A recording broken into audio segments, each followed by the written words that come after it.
Hello, good evening, everyone. Welcome back. First, we would like to start out by saying we hope all of our fans and followers had an absolutely Merry Christmas. And of course, that everyone had a safe and very joyous time bringing in the new year. Uh, thank God we can say goodbye 2020 and welcome to 2021. Yes, let's hope for better things in 2021. So of course, as always, and I like to introduce ourselves just in case you don't know us already. My name is Teresa. I am the founder of Paranormal Truth Seekers, and as always, I've got Scott Wise joining me. And Scott, you want to go ahead and give your little intro, buddy?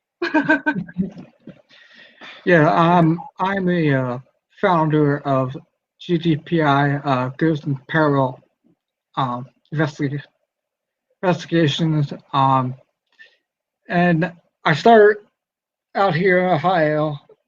Um, I'm based in Used New York, Pennsylvania. used to be a PA'er just like me. I think Yes. PA person. Yeah, love PA. Then, so we decided to do this little show, sharing our thoughts and our findings and stuff on to share with you. So that's what we're Yeah, doing and it's tonight. been fun. Yeah, it's been fun. What, this is our sixth? Six show. Yep. Or yeah. Six. Yeah, and it has been really interesting, I have to admit. I mean, so far we have had an amazing group of people come in and comment and be a part of the conversations. So, and we enjoy that. We really do. We enjoy people being actively involved in our conversation. Tonight, because it is the first of the year, we really didn't have a very mainstream topic picked out to talk about. So we kind of just decided to wing it with two of the most very popular things related to paranormal, yes, crypto, yes, the above realm, yes. Um, and two things that are widely popular when it is discussion with society. Um, and we decided to pick none other than da, da, da, da, aliens and Aliens and Bigfoot. Bigfoot. Because even though we are paranormal research investigators, and most of the investigations that we have going on have been within the realm of the spirit world, we don't hold back from anything. We don't. I mean, now, unfortunately, my team, now I don't know about you, Scott, but my team, we have only really dipped into the realm of what may be in the skies above us a very, very little bit. And that was just because of places that we had gone to investigate and their accounts, kind of like thing. I mean, I've kind of done my own research over the years while I was kind of solo writing it. But That's why now. yeah, I never really got too involved in it. Now, Scott, I know you are my alien man. You're you you I don't know how definitely to know. take that. What? Hey, take it as it may. But you know more about that than I do. So that's why I call you my alien man. You know more about it than I do. So I'm going to open the floor up to you and kind of let you go into the research that you have done and what you do know. And I figured we'll go from there. Okay. Well, I'm sure a lot of people know about the Roswell incident back in 1947 when it crashed. The rumor is speculating that 1947 that Air Force balloon crashed near Roswell, Mexico. But the local press got a hold of it and said it was debris from a flying disc. And then, yes, military put out in the paper next day that it was just a weather balloon. I don't, I don't know. So that's my thoughts on that. But I mean, and then Area 51, that's been in place that forced, conspiracy theories due to that crash. Some of the things that they think is going on at the Area 51 are storage, examination, reverse engineering of crashing alien spacecraft, meetings or joint undertakings with extraterrestrials. Yeah, sorry. Development, because I'm one of them, apparently. The development of exotic energy weapons for the strategic defense system, and then develop for weather control and even time travel and teleportation. What do you think about that, Teresa? Well, I tell you, like we were talking earlier. So I've been watching a few other podcasts, and two of the people that I really follow is Kendall Ray and her husband Josh, who do the Mile Higher podcast. And one of their recent podcasts was actually about new development that is coming out because of a UFO researcher who is now, he is from a different country, but like we've got NASA here in the States, you know what I mean? Mhm. Like he is associated with whatever it's called in his country, and he has been dipped in kinda, things with our country, with NASA. And it was really interesting to watch their podcast because it was all about this guy. Now he's 80 some years old, and he decided that pretty much that's it. I'm in my 80s. This is the knowledge that I know, and fuck it. Like, I'm gonna out this shit, pretty much. So this is what this guy had done. And if any of you, Scott, you included, if you don't know Kendall Ray and Josh, if you don't know their podcast, I highly recommend, because Josh is all about like the UFO stuff. I mean, like he's like you when it comes to the interest in in the UFOs. So I highly recommend going in and actually watching their show about this guy. But he had come out and he had said that, the craziest part about aliens and UFOs is this is no secret to our government. This is no secret to NASA.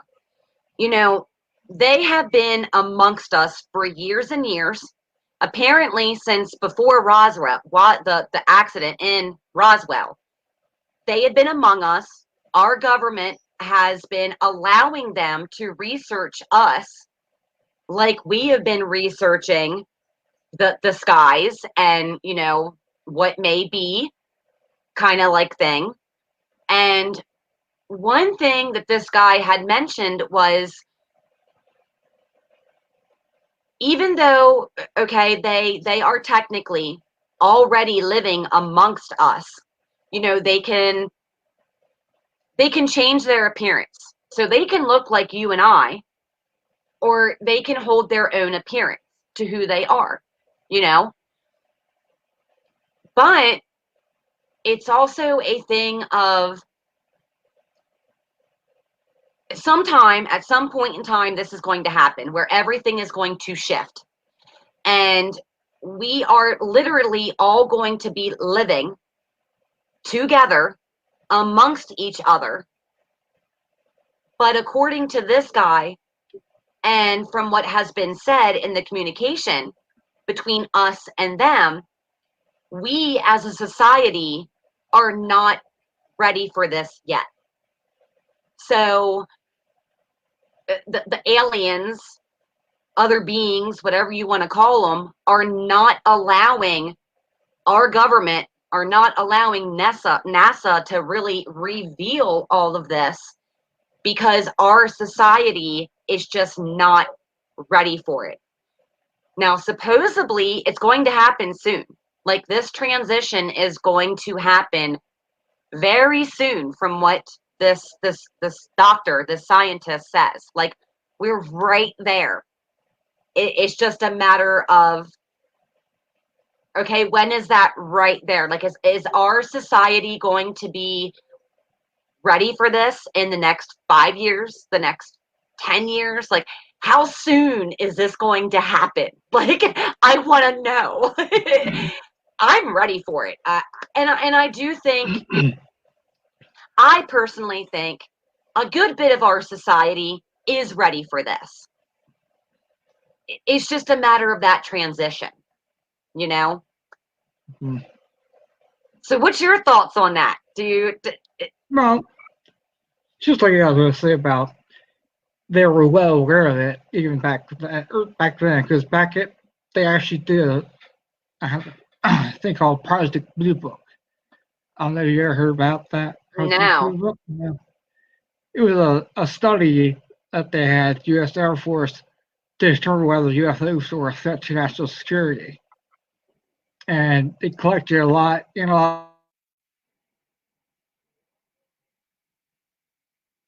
weren't UFOs, and then they stopped the project in December 1969. Okay. No, I think I have You've heard already of heard that. about that. Yeah. Because they collected over 12,000 reports. And after that, they were claiming that, oh, it's reconnaissance airplanes. So they're seeing all the time and blaming on that. But Well, it's one of I don't those. believe It's that. one I'm of those. sorry. Yeah, it's one of those things now, especially. Okay.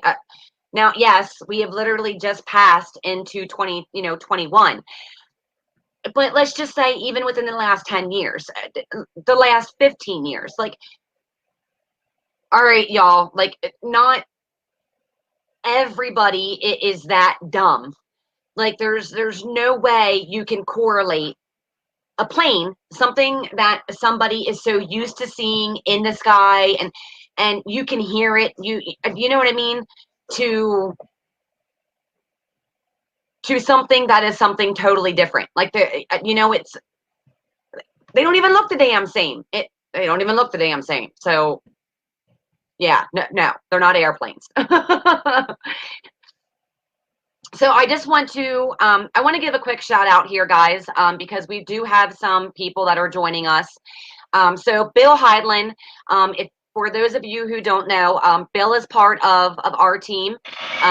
He is actually my tech guru. So Bill, thanks for coming in and joining the conversation. We also have Cole with us, who he has said, we not be ready, but they are here. Which, I mean, yes, that is pretty much what this scientist had said, is they're already among us. It's just it being out in the open to society that, yeah, they're here. Garrett, who joined us for our show last week, he is here as well. So guys, welcome, and thank you for being part of the conversation. I don't think I missed anybody. Did I miss anybody? You want to bring Bill in? Yeah, Bill, you coming in? Bill-cifer. I get your link. Yes, it would be nice to have Bill on one of these times. That way he can give a good in-depth with, like, the technology and stuff. We'll have to plan ahead for that for one of our shows, definitely. I'll get a link if he's like pop in, he can. I'll put it in private chat. He said okay. So he'd be audio. He said no vid camera on this computer, though. So we'd have him here for audio at least. Yep, that's fine. Well, Scott's gonna send you the link, Bill. Oh, come on now, messing up my shit.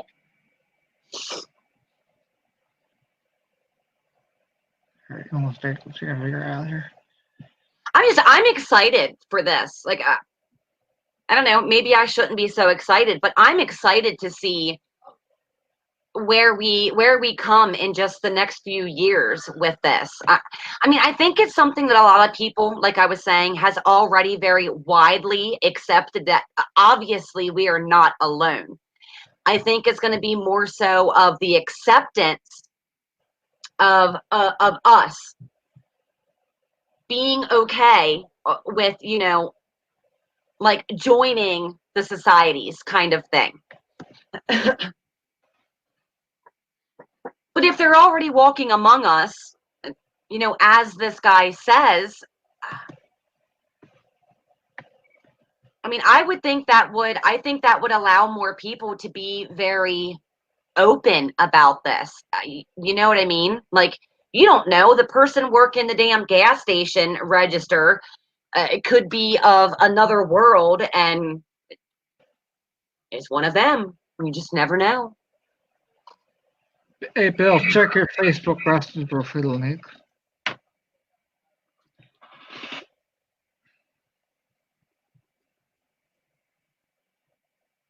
Majestic 12. All Yep. you need to know. I just saw that comment. How the hell did I miss that? We will get Bill to explain that because Okay. Hey, Bill. He's the one who had to show it to me. Hey, Bill, check your Facebook Messenger. I'll put a link in there.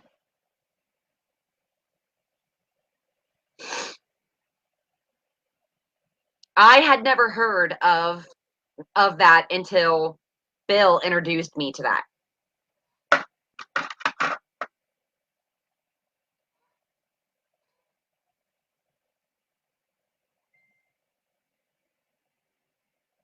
All right. Well, and something very interesting also that Cole had said was ghosts do show up where people see UFOs. Oh yeah, I read that too. There has absolutely been a correlation between, and I will tell you, one of the places that we are getting ready to investigate, there's been that correlation between UFOs and the spirits that are there. So, which is something I definitely want to kind of dip into a little bit more. Right. But there's a correlation there with the Hinsdale house about that. I don't know if you know that. Right. Hey, so Bill, you coming in? You coming in, Bill? I'm not sure you're coming there or not. I put the link in this messenger on Facebook.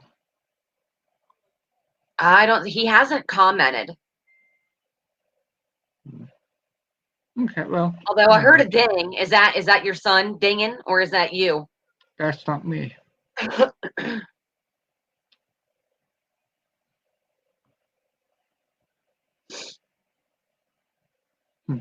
Oh well.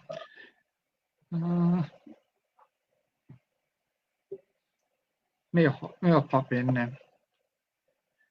He's probably joking. Damn it, Bill. My famous phrase to all of my guys. Damn it. Damn. But yeah, or he may just be switching over. You know what I mean? Mm-hmm. Well, if he comes in, well, I'll put it in. Yeah, exactly. Because we'll see. You'll see him come in to the backstage, right? Yeah. Yeah. All right. Coolness.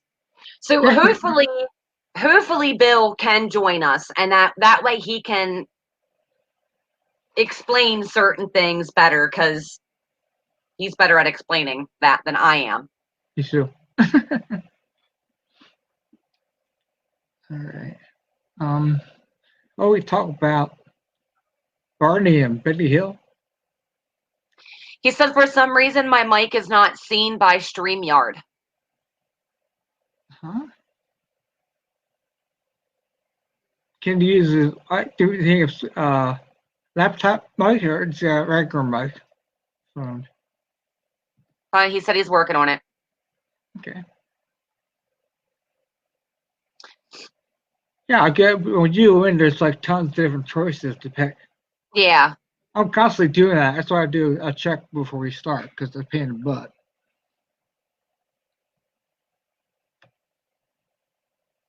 Yeah, Cole said UFO make a lot of energy. Ghosts will show up better. And that is one thing to be very well believed is because of supposedly because of the technology and how much more advanced they are compared to us, you know, it is. It's kind of like a magnet for, you know, for other paranormal activity to happen. Yeah. Okay, the problem with this, it actually come on its phone too. That's possible. Jason does that. Right. That's true. I forgot about that. He uses his cell phone when he's out and about, huh? Yeah.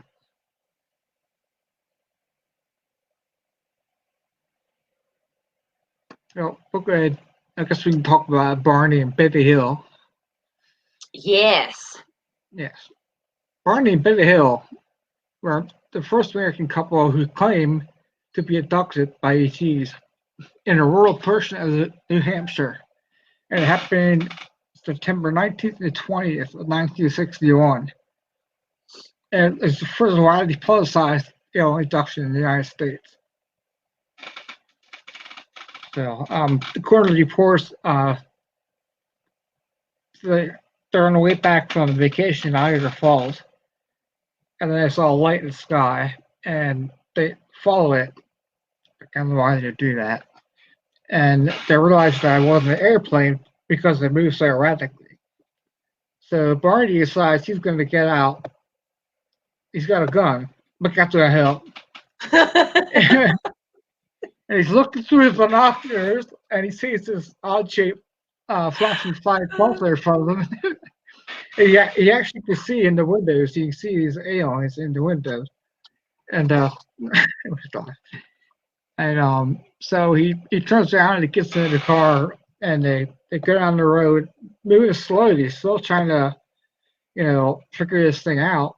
And eventually, what happens is that they end up losing consciousness and come back conscious again, and they have these dreams and stuff. And I guess the newspapers got a hold of it, and they end up writing a book about it. So that's just a brief thing. I mean, you can actually go on and look them up. I mean, Right. they're on Wikipedia, they're on. You pick the book. I read the book. It's a good book. Oh, you did? Yeah. Okay. A while back, I read it. Yeah. There's also they've been on some of the parallel shows too, as well as stories. So you can probably dig it up like that. Just on YouTube. Right. Yeah. Yeah, you'll find it on YouTube. Definitely. Yeah, I thought it was a pretty interesting. It is because, now, even though this is a couple, we're talking about a couple that this had happened to, they are not the only people to have an encounter like this where it's considered to be an abduction. You know what I mean? There's, who was that guy who, he was at a work site and they were getting ready to leave a work site or something like that. And they saw something, and this guy ended up disappearing for 5 days or something like that, and then just showing up. You talk about the DVD Lumberjacks? Yes. That's the one. Yeah. There was a movie out for that. I can't remember what it was. That was a good movie. So it's definitely one of those things. It's not. These are not the only people to come out and be like, yes, this is what happened. This is what I can remember. This is where I was, but then this is where I ended up. Right. The lumberjack dude ended up in two completely different places when everyone admits that he vanished to where he came back at. Yeah, it was Travis Walton was his name, and the movie is called Fire in the Sky. Okay. Fire. Yeah, it's a good movie. Yeah, I think he's missing for 3 days or something. Yeah, it was a few days. Yeah. and then nobody believes him. Yeah, I'll leave it. Maybe I say just watch it if you get a chance to. I'm not sure it's on what platform it's on now. I have no idea, but Bill's here. Yeah, I'll have to research that one. And what up, Money? hey, buddy. Hey guys. It's Bill Hyden. So yes, this is Bill. He is the tech guru here. Know all. So you have to explain this Majestic 12. Majestic 12 was a program that was set up by Harry Truman back in 1950. I forget exactly what year. Basically, what it was a bunch of scientists and researchers that he assembled to investigate UFO sightings, and they also helped establish the protocols that are to be used in recovery and disposal of UFO crashes. So it's legit. I mean, the United States government is really deep in this. Yeah. And they have been for a long time, but they're just not saying a whole lot about it. But it's fact. I mean, if you do any research on Majestic 12, you can read all about it. Yeah, and it's 1947, though. Is that what it was? 47? I thought it was 50 something. Yeah. I think it's 50. What was that other thing? We were on our way to an investigation, and you're the one who introduced it to me about the black thing in the sky. You remember that? I don't. It's like a black UFO that, what the hell is it called? Like, there is a very specific name for this thing. You're talking about, I know exactly what you're talking about. It's, give me 1 second. It'll come to me. It's been a while since I even talked about it. I know what you're talking about. It's about the thing that's been orbiting Earth for decades. Yes. Now you're going to make me go look for it. Yes, I am. All right, give me 1 second. I want to say it's the Dark Knight satellite, I think is what they call it. That sounds, it's dark something. I know that. Yeah. When you brought it up, I was like, I have never heard of this. What? Take the dogs and go. Go. Yes, it's called the Black Knight satellite is what it's called. So, and basically, it's supposed to be a safe craft that's in near polar orbit of the Earth, and they believe it's extraterrestrial in origin, but they're saying that NASA's covering up the existence and the origins. It's basically a conspiracy theory at this time, but there have been... All started out that way. Oh, sure. Now, there are photographs that you can see of it that are taken from people's telescopes and things like that. So there's definitely something there, and it's very odd looking. It doesn't look natural, but you never know. Yeah, isn't it kind of like a it's not a diamond, it's like a triangle shape or something like that? It's oblong. Here, can I post a picture of it here, or I might have to figure out how to do that. Give me 1 second here. Scott knows how to screen share, I think. Do you know how to do that, Scott? I can try it, but I don't know if she I don't know how it works right now. I think it shares my screen now. Yeah, I found a really good picture of it here. Actually, you can just hold it up. Can't hold it up. I can. How will that work? We're looking. Well, here, I'll tell you what. I'll open the picture up and I'll share the screen. How's that? Let me see. Yeah, I can share my screen. I can't share yours. So. All right, give me 1 second. There, can you see that? I can see you. Oh, you can see me, but you can't. Oh, hold up. Entire screen, share. It's not letting me share. Oh. Yeah, see, I think Scott has to be the one to do it. Oh. Maybe. See. No, it says I'm sharing.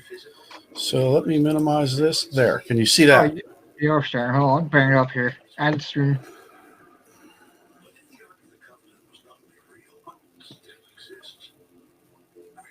All I see is a white screen. What about you guys? Yeah. Crap. Okay, well, We tried. we tried. Look it up. Yeah, it's called the Black Knight satellite. That was something that really intrigued me because I had never even heard of this before until Bill showed it to me. I was like, what? Never even heard of this before. I hear it. I do now. Yeah, right? And you would think that somebody would claim it if it's something that we have up there. They'd be like, oh yeah, that's ours. Like, you'd think somebody would want to claim it. There, how's that? Can you see that?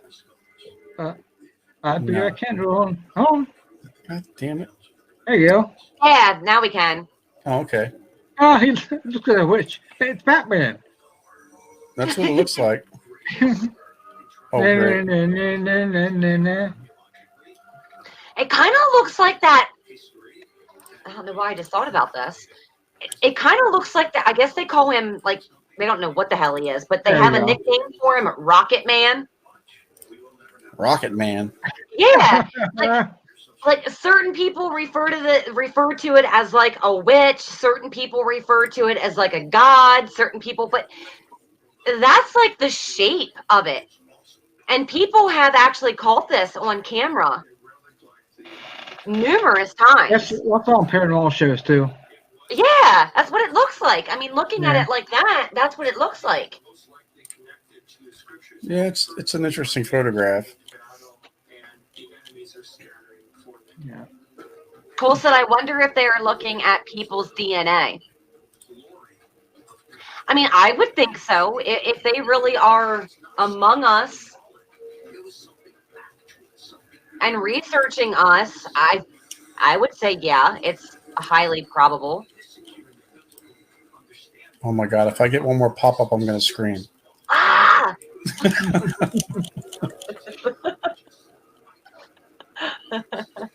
What's your thoughts, Bill? Since you're joining us now, what are your thoughts on UFOs? Well, Aliens. And I mean, we also have to include the what is that? The USOs, the submerged ones. Yeah. yeah, I don't know. Well, I mean, look, any spacecraft that can travel through the vacuum of space is obviously going to be able to travel underneath the water. The only difference is one's a vacuum and one's pressurized. But either way, they need to be sealed environments for the inhabitants. So, you know, they're basically the same, in my opinion. Right. You know, I look at this two different ways. Look, the Milky Way has more planets and stars in it than we have grains of sand on Earth. Okay? Just to put that into perspective. And for anyone to believe that we are the only living thing in existence, it's really naive to believe that. Now, whether or not they can get here, that's a whole other issue, you know. And there again, I'm not saying it's impossible, but I mean, there's civilizations. If there are other civilizations out there, some of them could be, you know, millions of years more advanced than we are. And if that's the case, well, then it's, you know, it's safe to speculate that, yeah, they would be able to get here. Right. Now, there again, I mean, Scott and I and Don, you know, I took that photograph above that cemetery in here in Pennsylvania. And, you know, I don't know what the hell it was. I know what it looks like, you know. That was in Centralia. Yeah, it was in Centralia. There again, we weren't looking for it. It just showed up in a picture, you know. It is a very. Do you have that handy? Could you share that? Could you screen share that like you did? Yep. Give me 1 second here. Let me track it down. It'll only take me a few seconds. I'm gonna have it if you're wrong.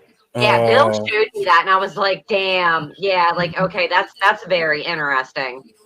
Yeah, fortunately, I have separate drives on both my laptops, and I have backups of everything everywhere, so I have it here somewhere. Okay, yeah, here it is. Do you want the one with all the backlight removed? You get all three of them? I have all three of them, but I can't share all three of them at one time. Oh yeah, no, just the on backlight. It's easy to see. It is, yeah. All right, let me. Not that hard to see, but I will highlight it, and then I'll zoom in on it here in a second. Okay. Okay, application window.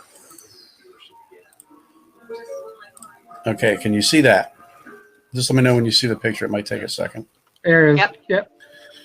All right, now here obviously is what we're looking at. I can zoom in a little bit, and I'll put the whole picture back a little bit. I'm going to minimize this just to see if I can. Well, just to see if I can get the pre. Oh, I can do that. Awesome. Okay, here's the original photograph. Can you see the? Are you guys seeing this? Yeah. Very, very faint. Yeah. Excuse me. So there's the original photograph, and the sun it's a cloudy day. Obviously, it's raining, but the sun is up in the the north right side, the top right side of the picture. So there's a lot of backlight in the picture. So I was able to remove some of the backlight, and when I did that, you can obviously see it's like I said. I don't know exactly what it is, but I know what it looks like. Yeah. And I actually did send this to MUFON and sent the report, and they just said that they didn't have any other reports in that area on that date and time, but they'd keep it on file, and that was the last I heard anything about it. Yeah. Yeah, I was only for that. but anyhow, it was an interesting thing because, like I said, we weren't expecting it. And if we go back to the original, it's there, but it's not real obvious. It's very subtle in Yes. the original picture. Yeah. So, that was just one of those interesting things. And there again, I don't know exactly what it is, but I know what it looks like. That's all I can say about that. And this was, I don't know, Scott, what was it, like 11 or 12 o'clock? It was early in the day. Yeah, because we ended up packed up around more too to get out of there. Yeah, because it started raining on us. Yeah. Damn it. But I go on MUFON, and if you go in there, you can actually search sightings by state. That's kind of cool to do there. So, there, and like I said, it's obviously something there. It's not a cloud. It's just really bizarre. Yeah, it is way too regular in shape, clean cut in shape to be a damn cloud. Yeah, and you can see the clouds. I don't know if you can see my mouse cursor or not, but you can see the regular clouds around it, and none of it looks like that. None of it's that dense. None of it's that clean.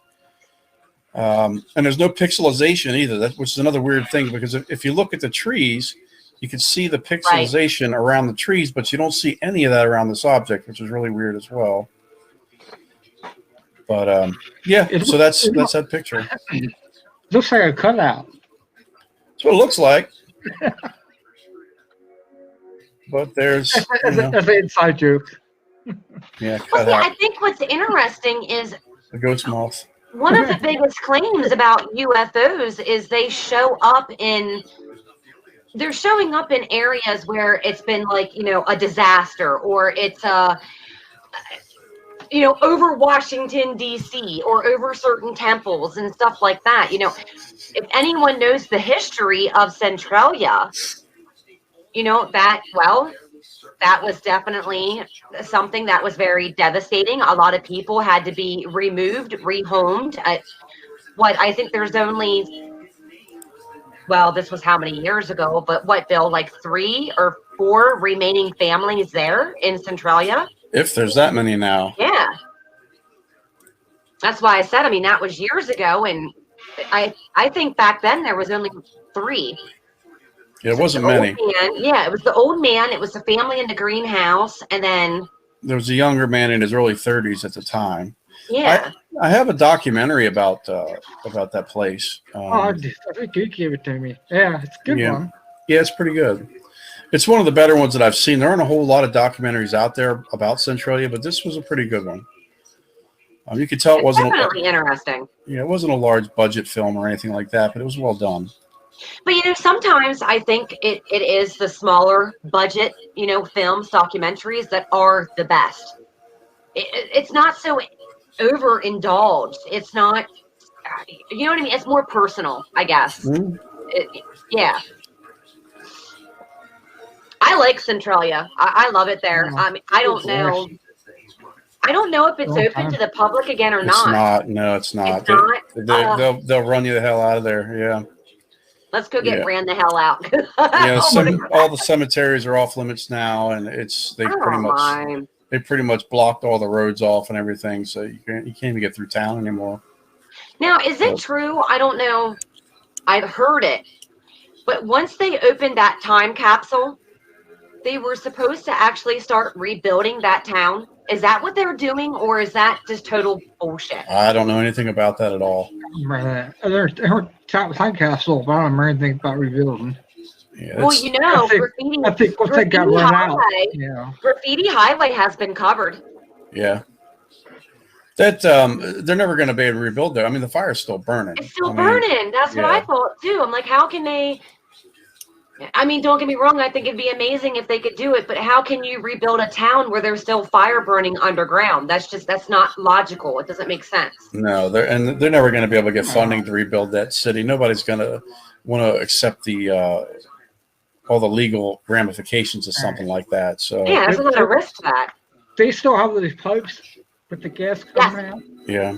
At least the last time I was there, they did. Yeah, I'm sure that they do that for testing. Yeah, there's no doubt it's still burning, and it will burn. It'll probably burn for another couple hundred years. You know, it's a lot of coal in that region. A lot of veins. Oh yeah. So we haven't. You think about it. I mean, that coal stretches all the way up past Mount Carmel, which is, I don't know, that small town where everybody was relocated to. Well, a lot of the people were relocated to.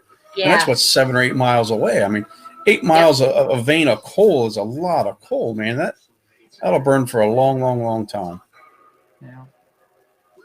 And I'm not even sure if they know what direction it's spreading in either. So it's. But you would think it would kind of almost disperse in every direction as long as there's that source there. As long as there's fuel, yeah. Yeah. You know, if the majority of it goes up towards, like you were saying, build that town, but if they still have a loom of it anywhere, what is that river? Do you remember that river that runs kind of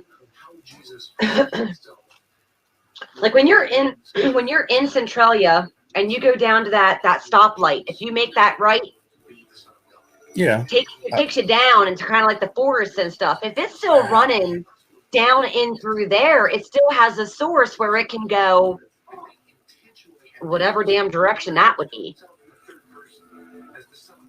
So hell, I mean, it could be burning for hundreds of years still. Yeah, it's there's going to be no rebuilding there. I mean, the state condemned it. I mean, they're not going to.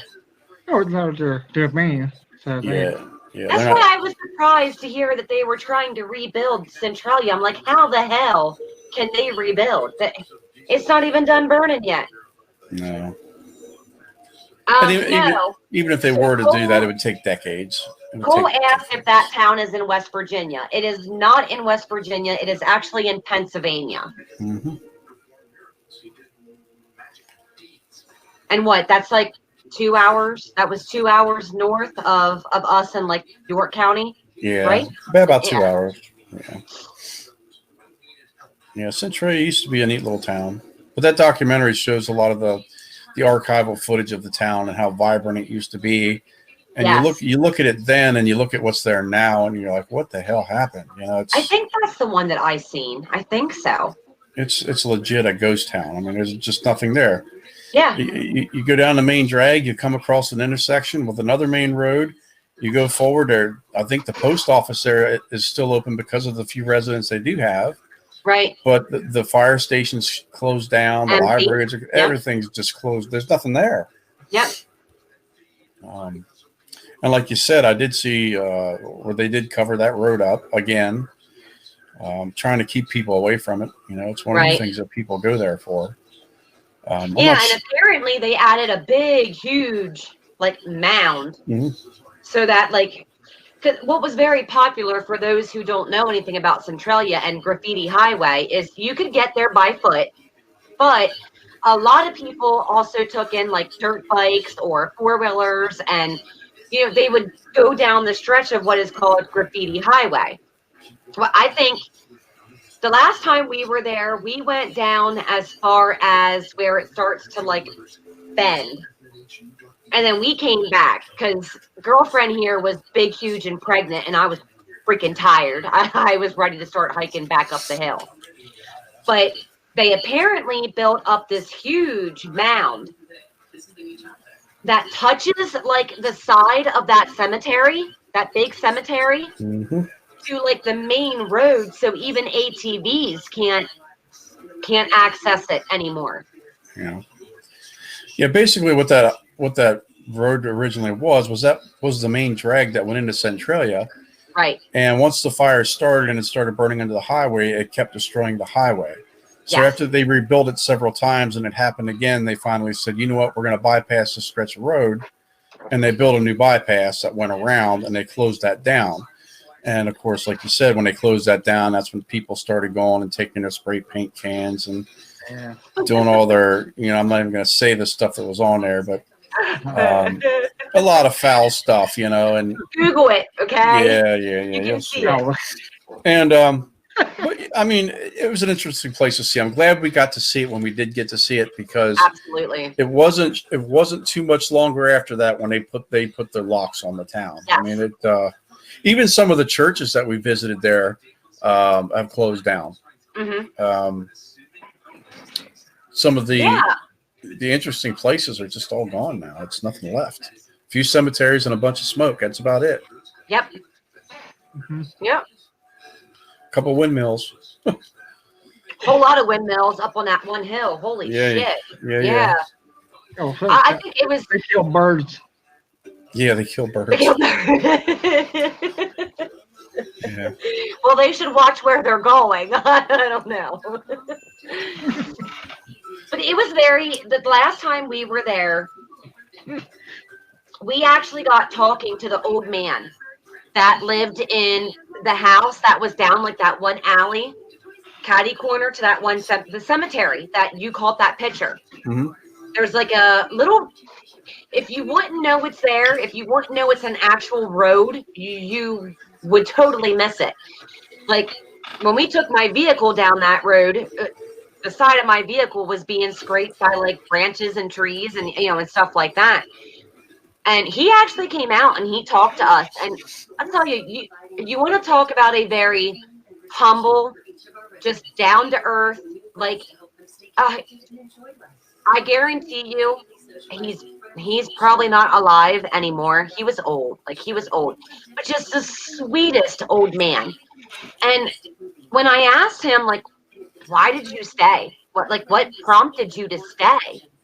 His exact words to Brian and I were, I built this house by my own hands. I was not leaving. And I'm like, wow. Like, that hit hard to me. Maybe it was just my hormones because I was pregnant, but it was like, wow, like that really hit hard to me. I'm like, okay, like I can respect that. I can understand that. And his house is, well, as far as I know, his house is still standing. It was one of the ones that survived it.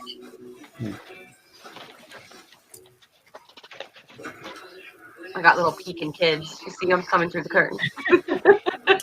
Pay no attention to the man behind the curtain. Gotta get a stick and poke them. I got it. I always got something handy. I'm raising boys, damn it. Always got something handy. So what? We didn't get the chance to talk about it yet. We've been like on UFOs here the whole time.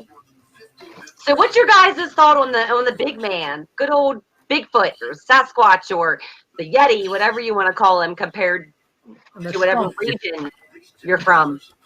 Get. Go. Go to Daddy. Go.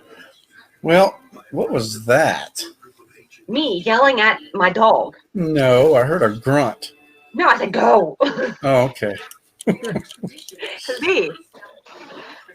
That's my man voice. As far as Bigfoot goes, it's one of those things in my mind that I don't think it's impossible by any stretch, but I think it's very improbable, only because since the founding of this country, and before that. People been in the woods, they hunt, they fish, they lived in the mountains, they do everything in the mountains. And over all these hundreds of years, you think at one point someone would have found something, a carcass, been hit by a car, or, some kind of physical evidence, you would think. But there again, it's not to say that it's impossible, but it's just very unlikely to me that something could have lived in the forests of this country all these years without somebody having something. People come across dead bears and boars and every kind of animal you can think of in the forest, and no one's ever come across anything like this. So it's kind of, that's the enigma for me. Right. Logic tells me if it's there, there's got to be evidence of it there somewhere. So something very interesting. There is this researcher, and I believe I think it was the Travel Channel where I found this. I found this show, but it was something like Bigfoot. Bigfoot is alive, or is Bigfoot alive? Something like that.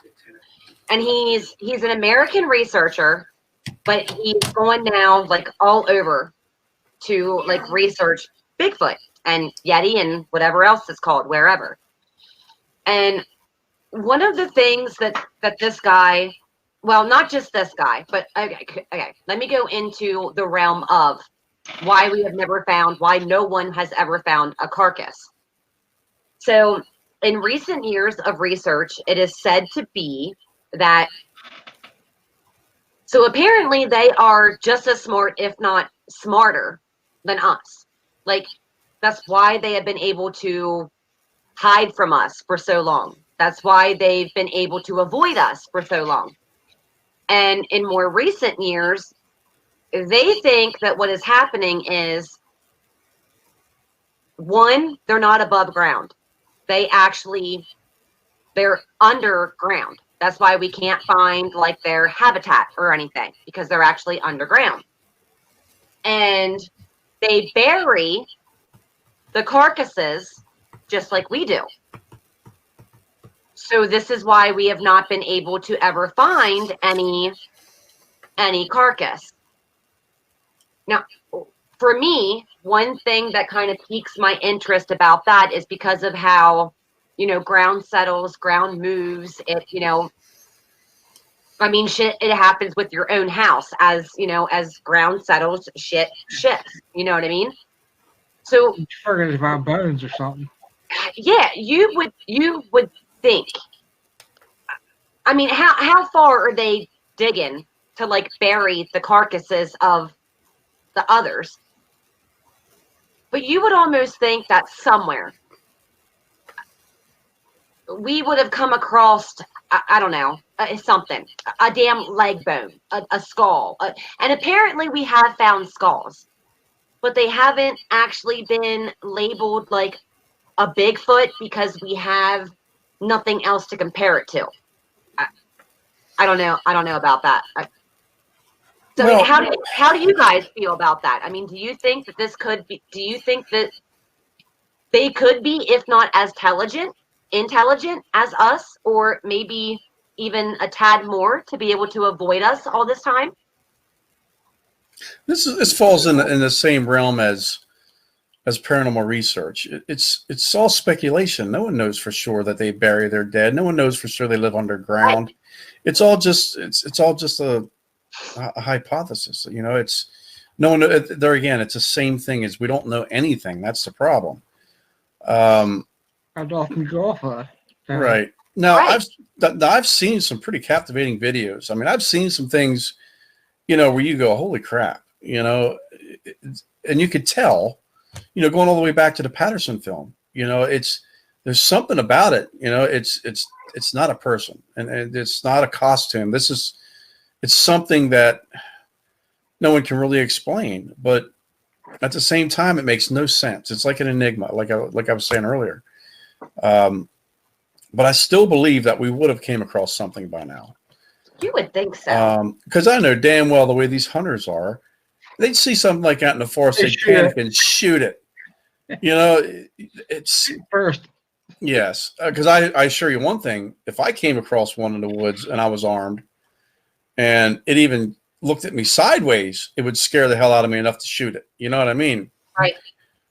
So I don't know. It's one of those things where you just have to wait and see. You know, show me. That's all I can say. Show me. Yeah. Right. You know, it's there. I'm not saying it's impossible. I believe that there are species of animals out there that we're unaware of, but Bigfoot, boy, that's hard to hide in a country our size. You know, it's with our population. Somebody would have saw something by now, I believe. Yeah, but I believe that.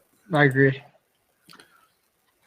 So Cole said that's an awful big animal to hide underground. Well, there again, that's true too. And how do you and not just one animal, but there has to be a population of these animals, Family of them. to maintain generational status. So if that's the case, then my God, yeah, they have to be huge caverns. Yeah. And how? I mean, we can find that shit with the technology we have.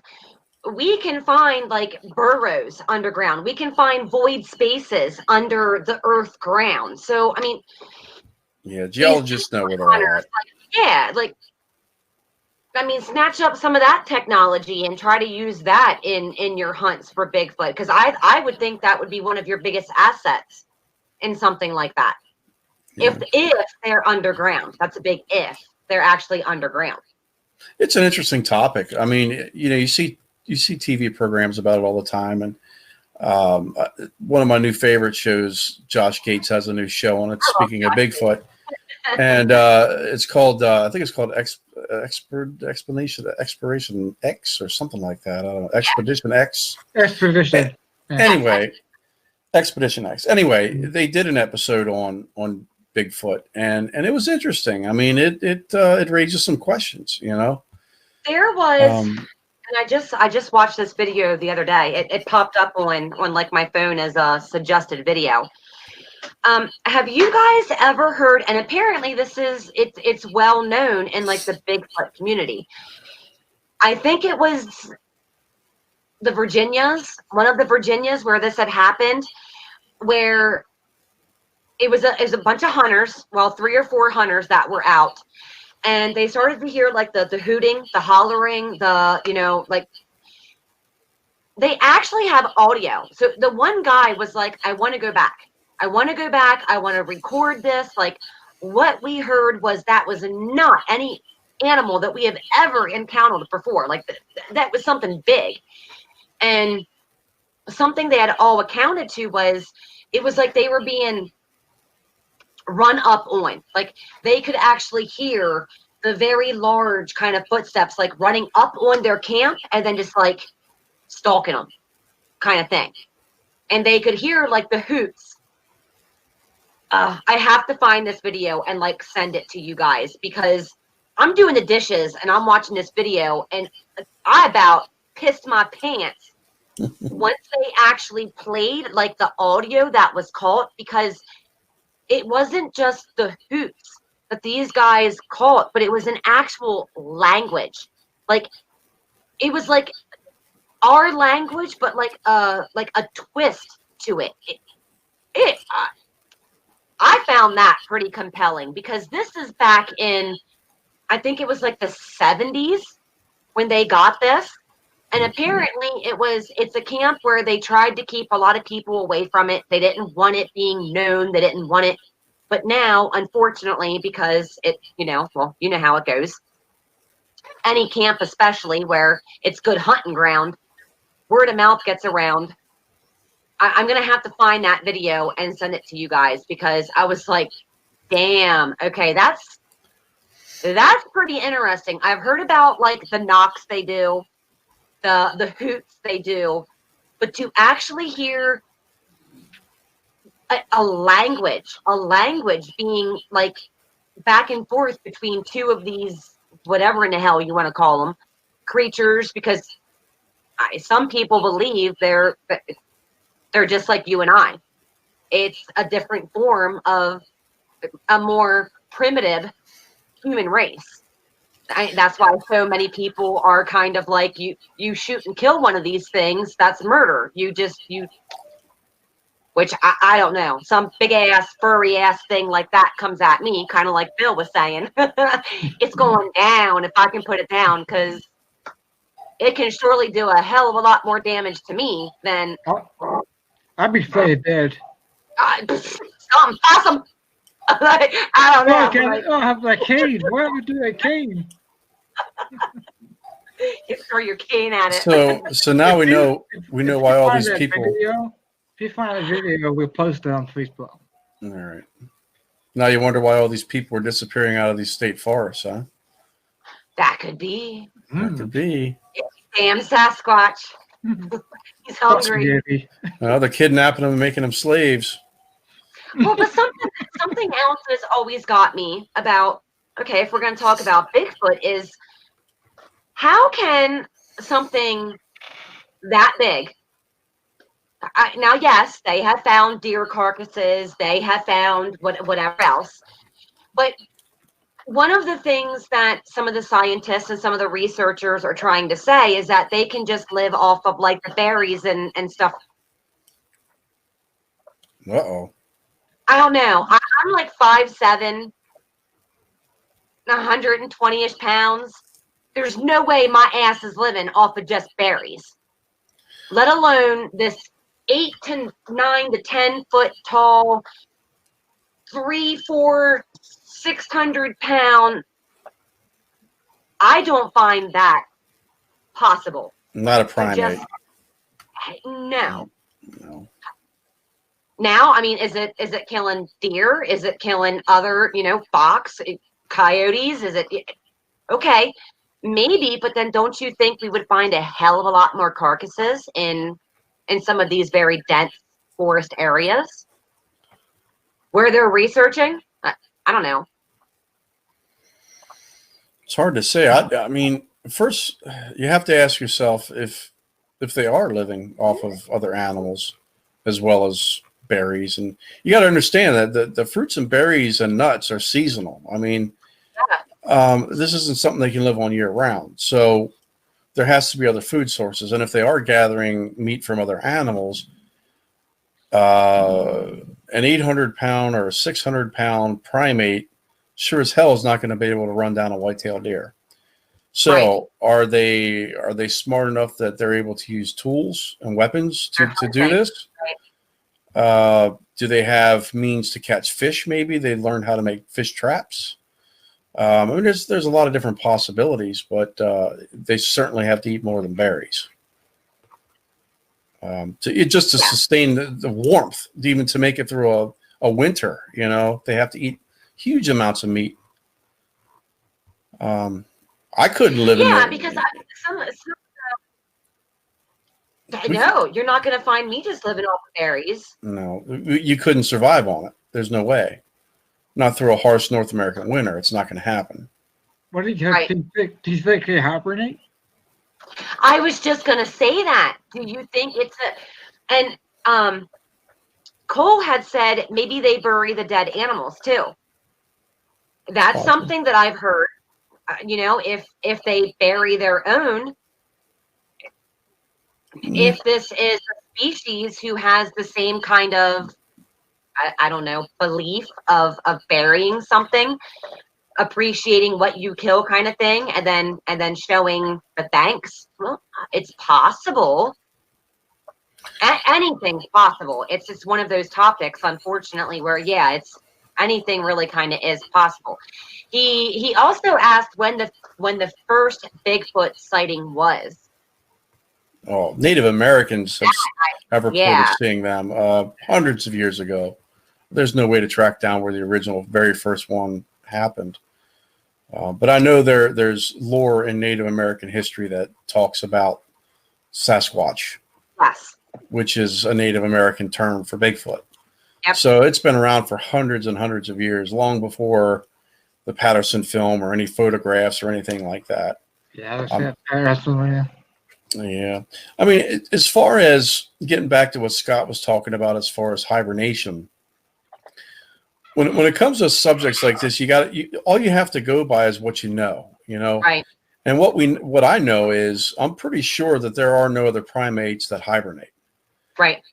So if it is a primate, a bipedal primate, it's going to be unique to the animal kingdom that a primate hibernates. So I don't know if I'd go along with that one.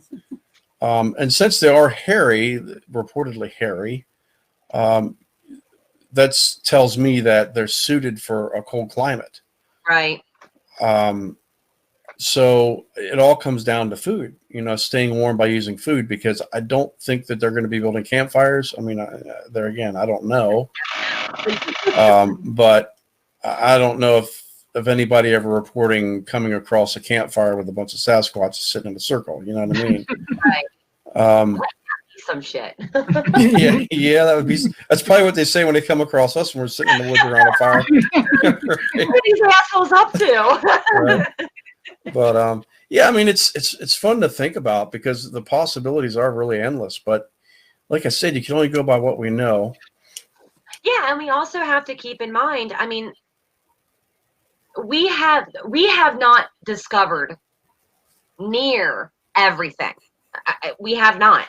Oh no. So, it might this be one of those things where, there's been sightings, but as far as us actually being able to capture one, research one, we have not achieved that yet, kind of thing.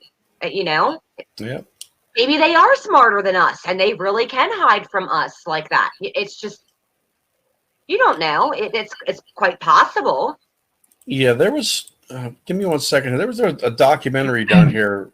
I don't know, maybe 2 years ago, possibly 3 years ago now, that a guy did about a Bigfoot, and he has what he claims. Well, I've seen the video footage, and it's pretty convincing. Let me just put it that way. I'm sorry you broke up. Is that the one on Netflix where he was out like in the woods for like months at a time?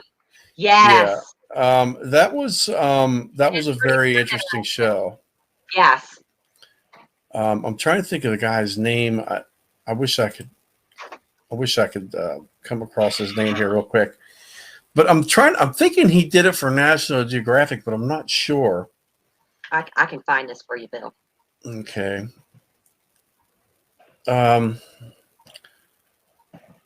Was the guy's name something like Peppers or something like that, if I remember right? I mean, I could be wrong. And then there was another documentary done on I know, National Geographic about Bigfoot in the Himalayas. Well, so I mean, Peppy? Yeah, the Peppy? Peppy. Peppy. But anyway, getting back to this program, there were some really, really intriguing videos that this guy took, and they were really detailed. And it kind of made the hair on your arms stand up a little bit, because you start to think to yourself, well, Christ, maybe this is real, I mean, you could see facial expressions and everything. It was really weird.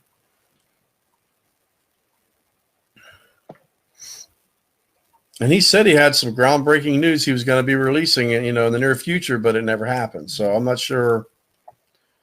I'm not sure what happened there. Okay, why can't I find the full? Oh, I guess if I actually clicked on it. I don't really pictures of it now.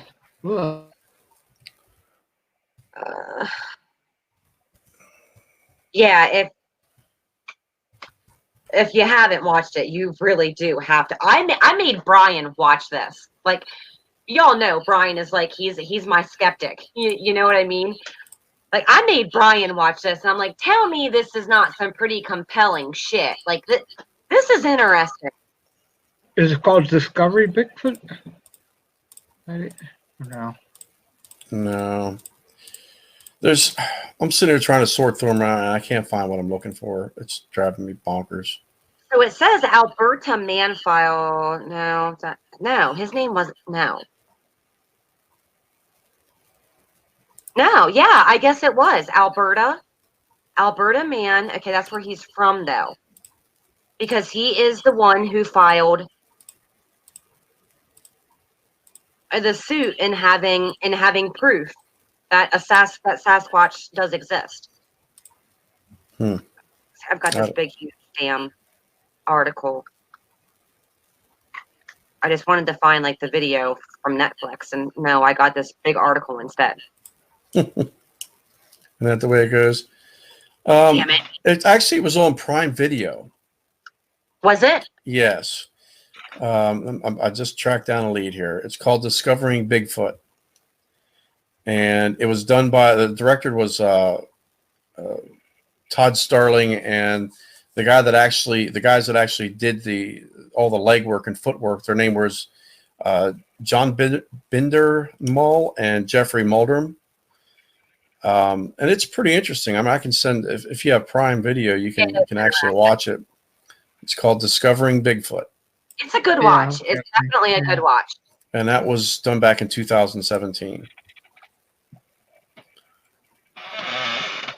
But yeah, and there again, he has video footage of. It's impossible to tell with technology now whether it's legit or if it's robotics. But to me, it has the facial expressions where it looks legit to me. Yes. You know, even as good as robotics are, you can still tell. But in these videos, it's like, wow, this is something here. You know, maybe he's on to something.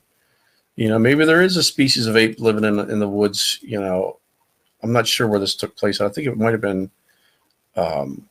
This could have been in Canada, I think.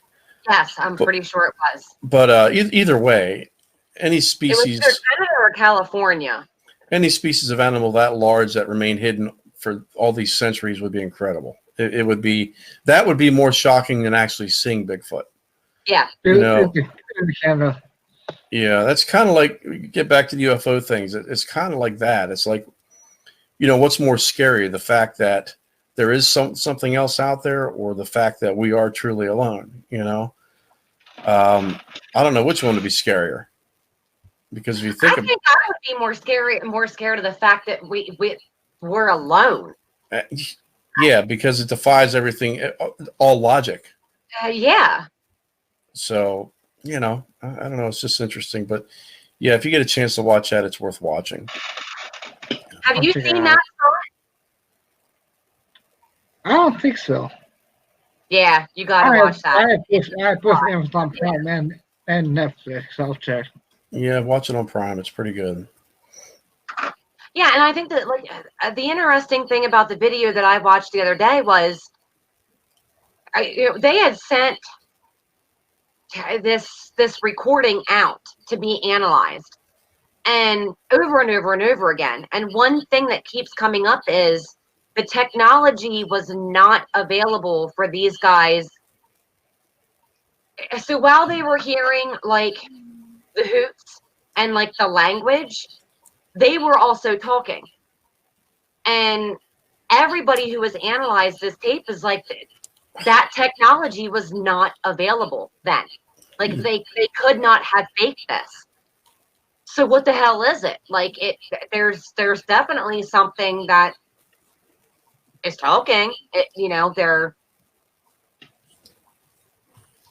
it was pretty intriguing. I have to find that video. That way I can send it to you guys. Yeah, put a link for it when you find it. Damn YouTube. Mm-hmm.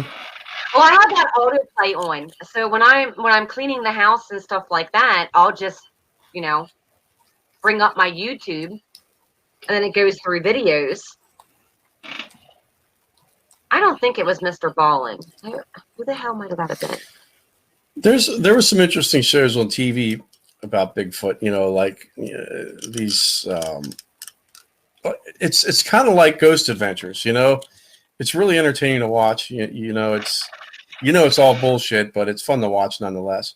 Mm-hmm. And then all of a sudden, you got this Bigfoot show on TV, and you got these guys running through the woods screaming, "There's a squatch in them hills," and all this other shit. You know, and they made entertainment out of it, but they kind of blurred the lines in reality, because you don't know if it's all just a stunt, you know, for a TV show, or if it's something legitimate. You know, Right.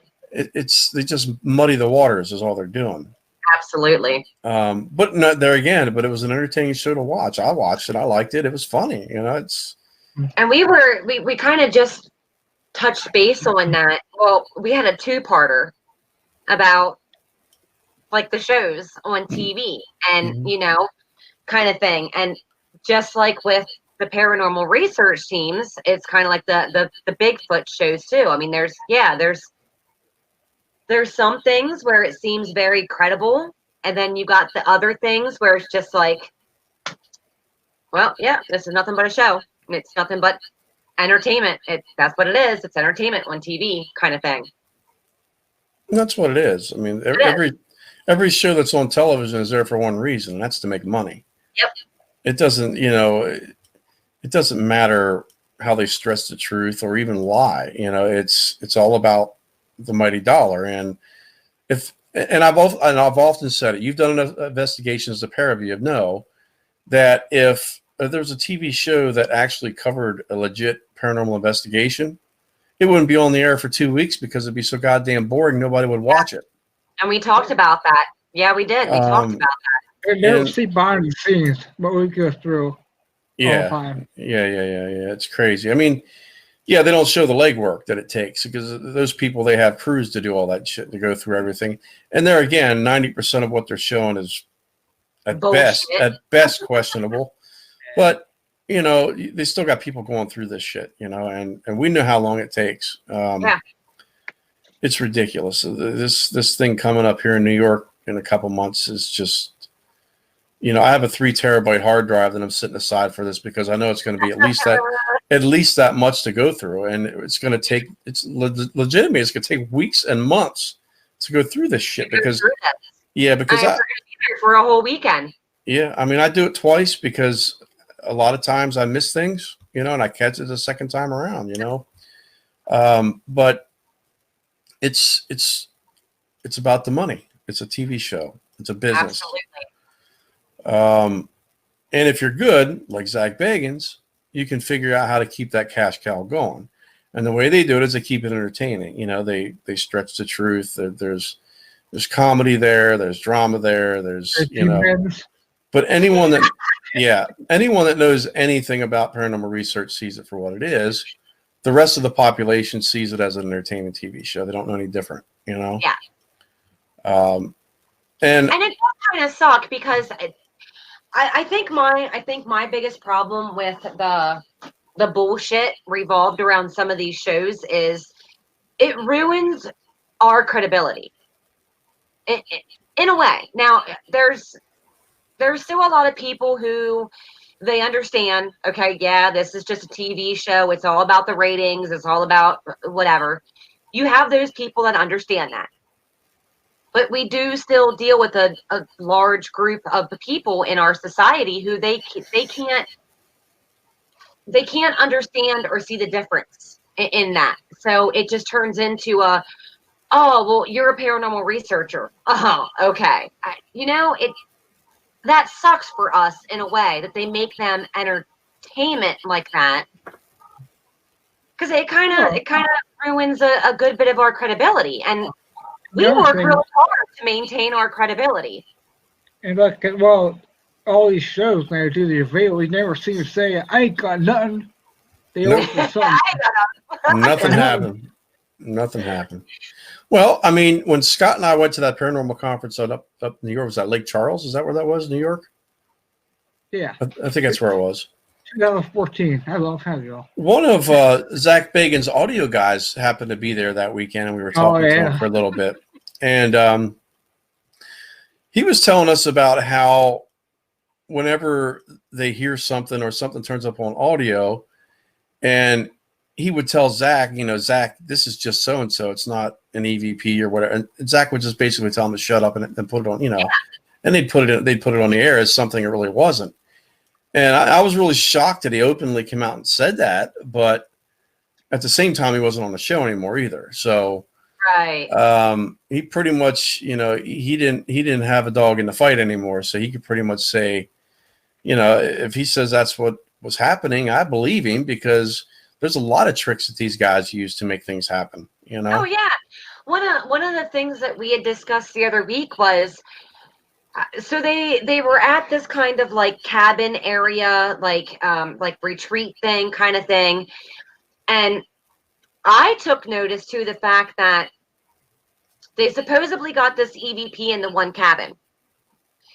Best part about this, and I guess this is my critical thinking, my over analyzing bullshit that I do. When they played it back, they weren't even at the same damn location.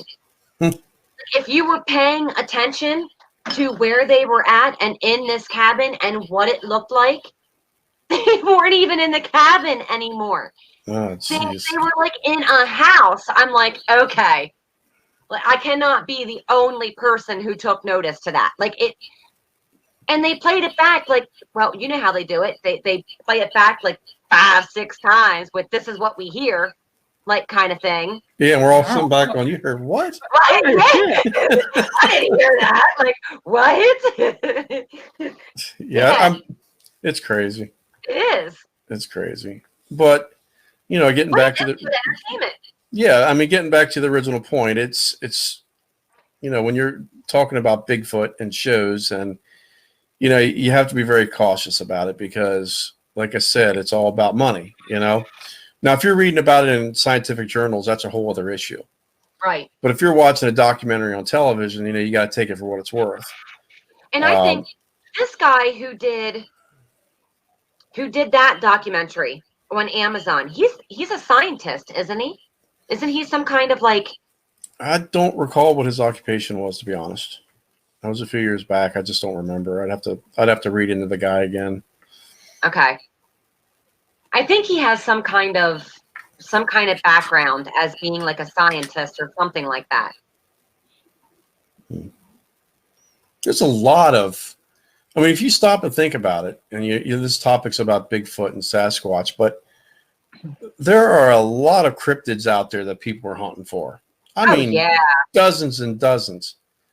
And there again, that raises the bigger question. If, people are talking about the Loch Ness Monster and they're talking about Champ and, Bigfoot and UFOs and all these cryptids. First of all, they always say that I'm trying to think of the exact quote about how most stories, start from truth, even if it's exaggerated. Yeah.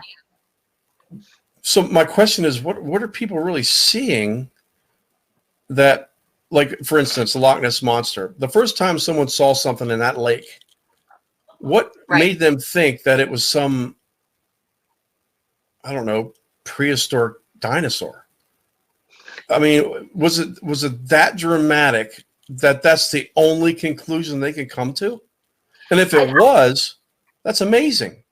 I think it's because of the size of it. With their best guess, with the size of it, it had to have been something that is far beyond what we are familiar with because of the size of it.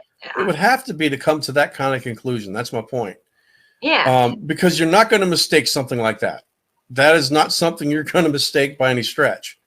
Right. To say, hey, I just saw a dinosaur in this lake. You know what I mean? It's not something you're going to confuse with a duck. So you would truly hope not. Right. So it must be something really dramatic at the core of all this, that people, and that comes, from all these things we're talking about, whether it's UFOs, Bigfoots, any other cryptid. It has to be something really amazing for people to come to that conclusion, whatever that conclusion is. Right. Because the way we experience something, the first thing we do is we try to figure out what it's not. We're going to try to we're going to say, okay, well, we know it's not this and we know it's not that. We don't immediately conclude that it's this unless it's right in front of us. You know what I mean? Yeah. If we see a ghost in front of us, we're going to say, that's a fucking ghost. You know what I mean? There's not going to be any confusion about what it is.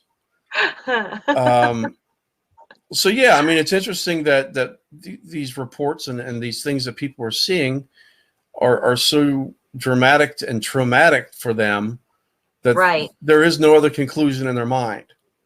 And I guess that's the point I was trying to come across. They must be seriously convinced that what they see is exactly what they believe it was. Right. So, and there again, I don't know how traumatic that would be if I'm walking my dogs through the woods and all of a sudden this freaking 8-foot thing jumps out in front of us and it's standing upright. It's covered from head to toe and it runs off. I mean, that's going to have a pretty nasty effect on you. I don't give a shit who you are. Yeah, I mean, think about the people that live in very wooded areas. They're kind of secluded. They're like that one family was they had like 2 of their dogs killed by this thing, supposedly. Like it actually broke a window that was like 9 or 10 feet like up in their house. Like they abandoned their house and just left because and this dates back in, what the hell was that? Like the 50s to 60s, something like that. And I think that was like north. But could you imagine? I mean, this was a woman where she was home by herself. Her husband's at work. She's there with her 2 young kids. Like, that would be a life-changing moment for anybody to encounter something like that. Mm-hmm. No doubt. Or a big ass sea creature that just floats under your boat and you have no idea what the hell it is because you've never seen anything like that before. Well, I think that if there is one place on this planet where large animals can still hide, it's going to be the oceans. Yep. Absolutely. Only because we have no presence of any measurable amount in the oceans, at least at depth. Of course, what is it? We haven't even, I think it's like 80% of our oceans we haven't even been able to research yet. Yeah, we don't have technology to go that deep. Yeah. I guarantee there's some funky shit down there that we have no idea down there. Absolutely. I mean, it's like people talk about like enormous like octopus and squids. It's like, well, yeah, why couldn't that be possible? Like they've been untouched by mankind. Why could they just not continue to grow? I see it being very plausible. Yeah, I agree with that. Kraken, like it's ginormous, but okay, maybe, never know. Yeah, cryptids are one of those things, that's an area of research that's interesting because it's kind of like in the same lines that we do. You got these guesses and you chase them down and try to follow stories and experiences that other people have, and you try to make sense of it all. And right. And at the end of the day, we're all in the same spot, standing there with an empty bucket. It's weird. I mean, we can all speculate. It's fun to talk about. It's fun to think about. But it's interesting how they all kind of meet at the same crossroads in a lot of ways. I think something that, and it still kind of shakes me to my core to this day because none of us could explain what the hell happened. We've seen apparitions, we've seen shadows, we've heard.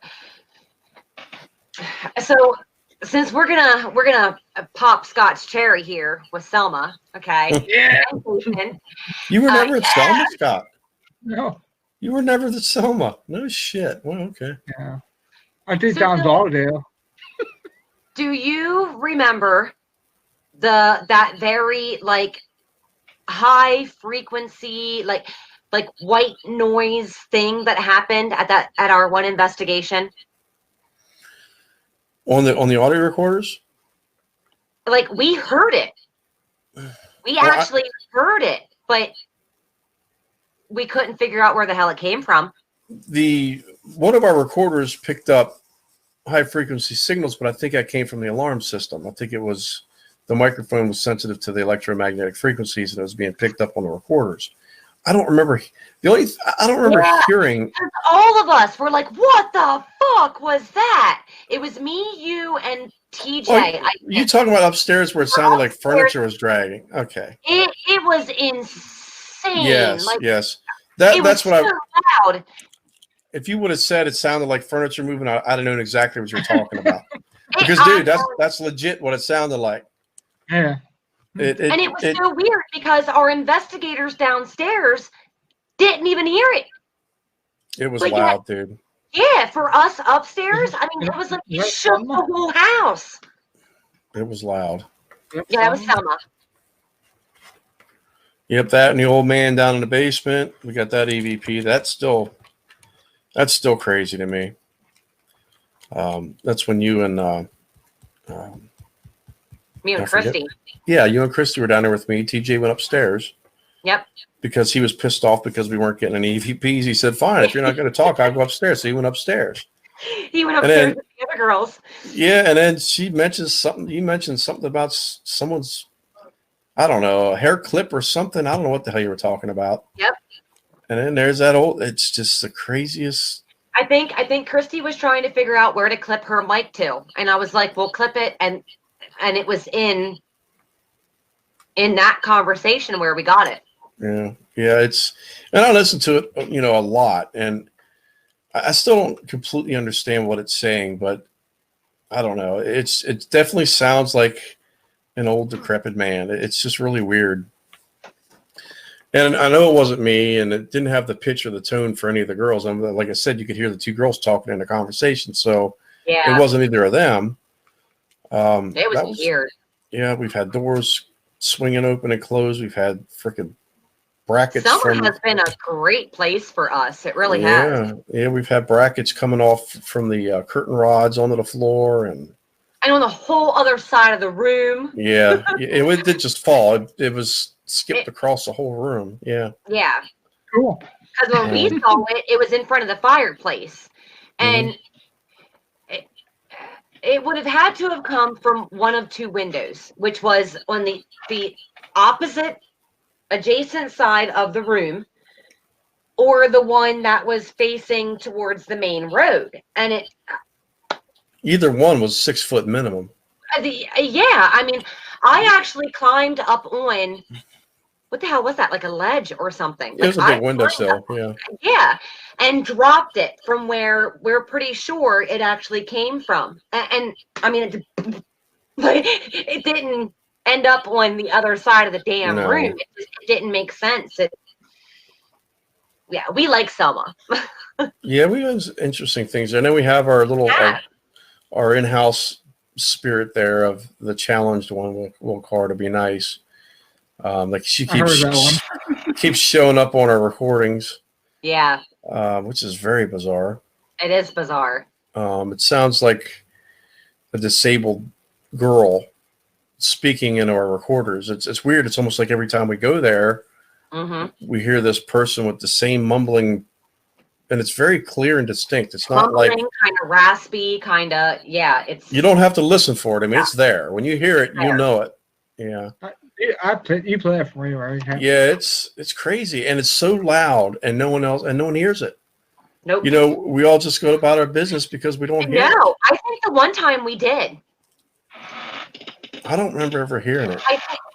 Was that when it's possible, but I don't remember. We were somewhere else. We weren't at Selma. No, it happened somewhere else too. Yep. Yeah, and both you and I were like, that was at. I gotta think where that was. Because we both lost it on our recorders. Was that New Jersey? Whitehall? That might have been Whitehall Mansion. When we were downstairs in the basement. It may have been. I'd have to go back through my files. But yeah, you're right. It happened at more than one place. It did. Yeah. In fact, I know it did because we thought, wait a minute, we got that same recording somewhere else. Yeah. Yep, we did. But the first time was definitely at Selma. Actually, that could be something that's very well connected to like one of us. Well, maybe. And not the location, since we're picking it up at different places. Yep, that goes in line with the over here thing. It's weird. Yeah, and it could have been any one of us. Did you say Whitehall is not doing investigations anymore? Was it that place? Your dog is just like so chill. Oh, he is. He's cute. He's my bud. Oh, kisses. Yeah, look at him. He just kind of hangs I out. know, he's just so chill. Don't chill. Don't ignore me. Like, what's up, Dad? Yeah, we're chilling. Yeah, he's a bug. This one here, I tell you what. Oh, he rolled away. Yeah, he's a young one. He's just turned 2. He's a handful. He's worse than a freaking kid, I think. Yeah, I'm trying to. Where were we talking? What were we talking about? Hins or White Hill? Whitehall. Or what was it? White Hill or White Hall? Whitehall. Okay. Whitehall. Hill, Hall, potato, Prato. Yeah. All right. Huh. That was an interesting place too. Yeah, but as Hill. far as investigations, no, I think they're still doing them. We should take Scott back there. We should take Scott there. The problem with that place was they normally do investigations for, I don't know, was it 4 hours or something. Mm-hmm. And in order for you to get that place overnight, it's so expensive. It's so expensive. If you can get somebody that wants to be there, you know. Yeah, because someone stays in that little trailer. Yeah, if you can get somebody to stay there. Yeah. Yeah. Yeah, that was an interesting place too. But Selma, you're right. We've interesting. We've had a lot of crazy shit happen at Selma. But I think the rest of our, like this will be Scott's first time. This will be Jason's first time. Bill, do you know about Jason? I don't know anything about Jason. Jason is a newbie to Scott's team. Okay. Like when did you bring him on board, Scott? Like 2 months ago? Yeah. Something like that? Yeah, something like that. September, yeah. So I believe he's going to be joining us for Selma, correct? Yeah. So yeah, so they're we've got 2 virgins here to Selma. So I think it's going to be very interesting. I mean, I know between Bill and I, we have always seemed to get some interesting shit happen there. Mm-hmm. Had something happen with the piano the one time too, but I don't remember exactly what the hell that was. We heard it close, I think. It was something really weird with it. I don't remember. Like I said, it's been so damn long ago, and it's been normally I go through my files and just look at things, you know, once every 5 or 6 months just to keep this stuff fresh in my head, you know, because I forget so much of it. And every time I go through them, I go, oh yeah, I remember that now. But or you know, find I forget something else. I was just going through. Yeah, that's what I thought about too. Find stuff in Super. Yeah, I was just going through files of somewhere, and I'm like, how did I not catch that the first time? Like, but then again, I got noisy ass kids in the background all the time. Well, typically all the time, but I try to do the majority of my reviewing once everyone else is in bed because I don't sleep anyway. So I mean, but you do. It's amazing how much stuff you can actually catch that you didn't catch before, or just like a refresher. That happens to me sometimes, but I think I know what it is. And it's not that we miss it the first time, but over time, especially years, you lose perspective. Like you forget exactly what was going on during that situation when that happened.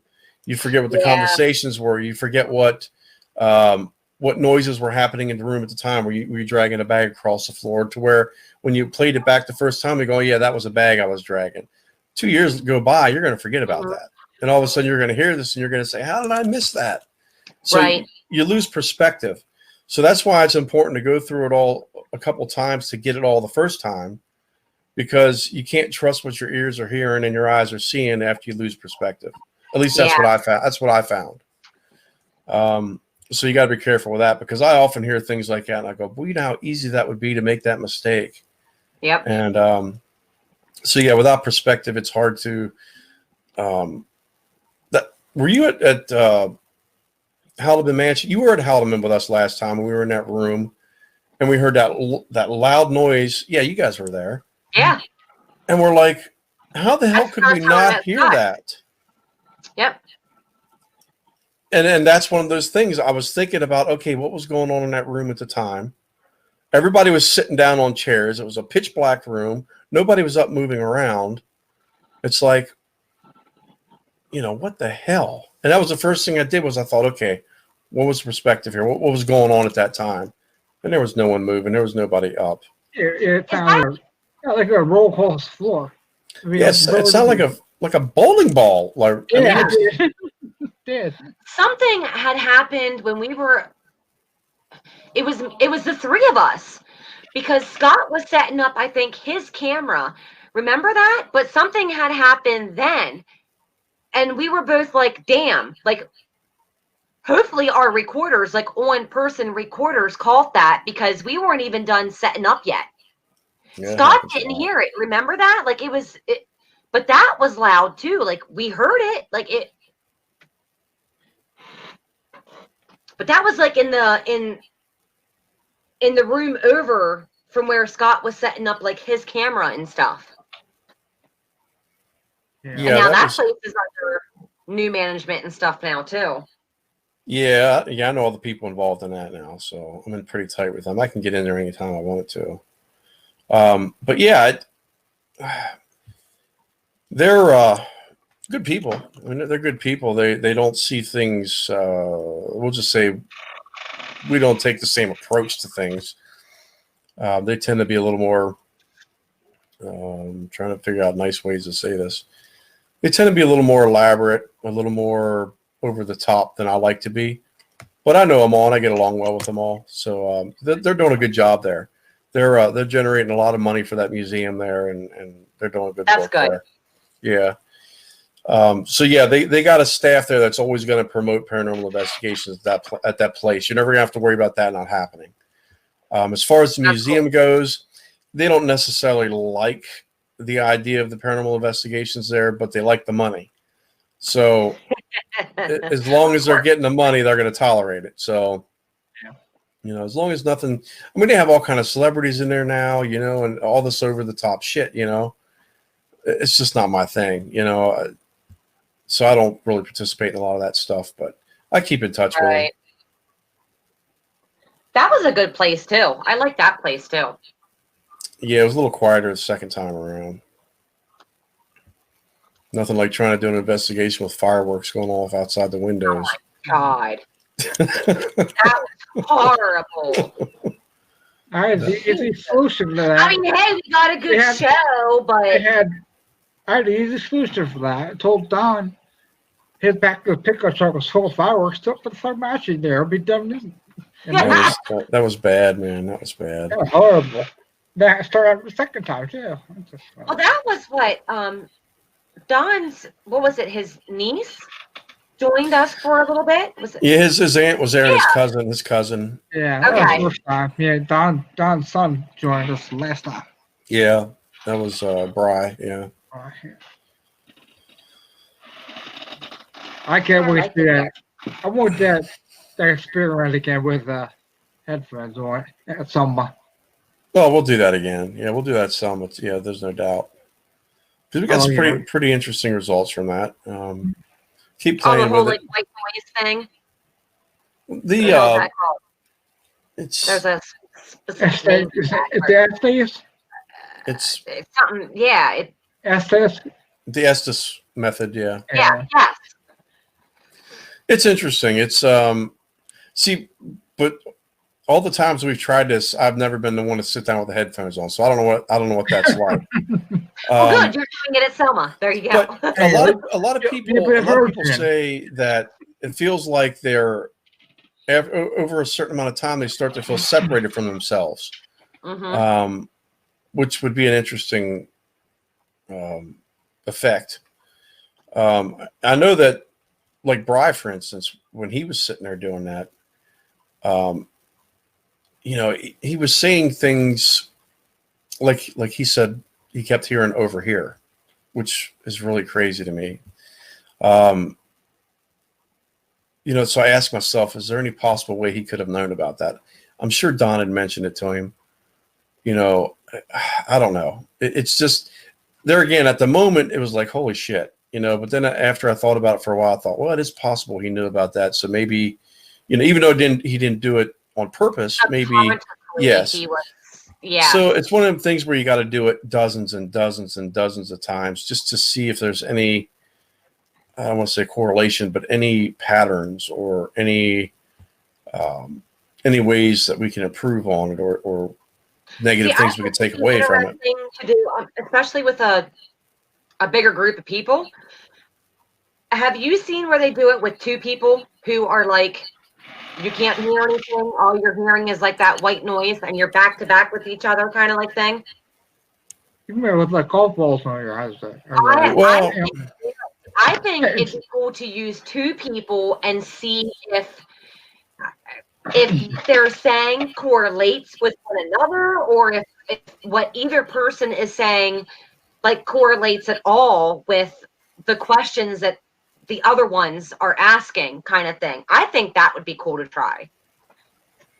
So what are they piping the same audio into both headsets, or?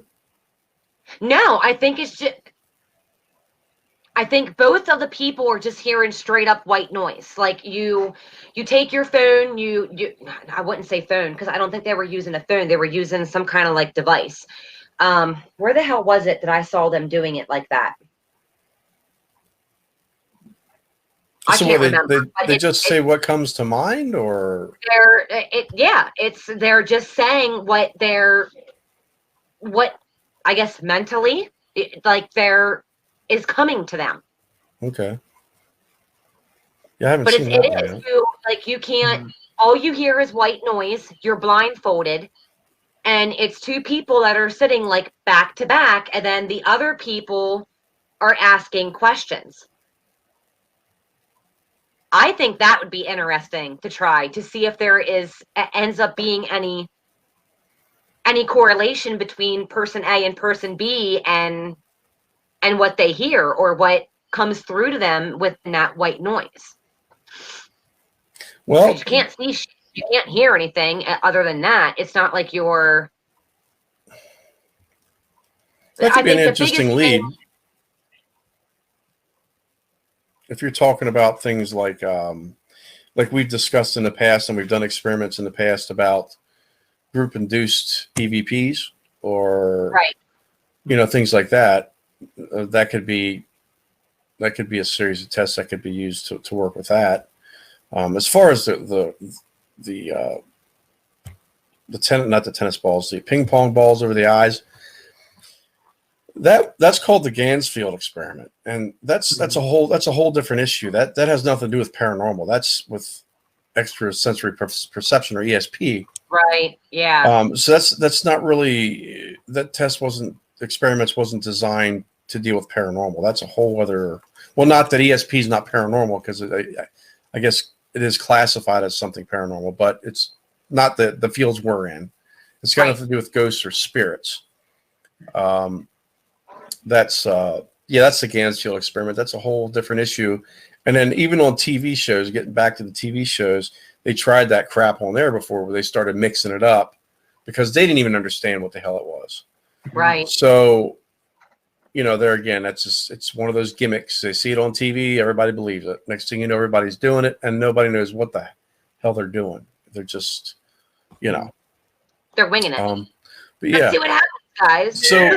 So you have to find out what they were using as a source of white noise, and then you'll have to. I think it was a radio. I honestly think it was a radio that was locked on the one channel.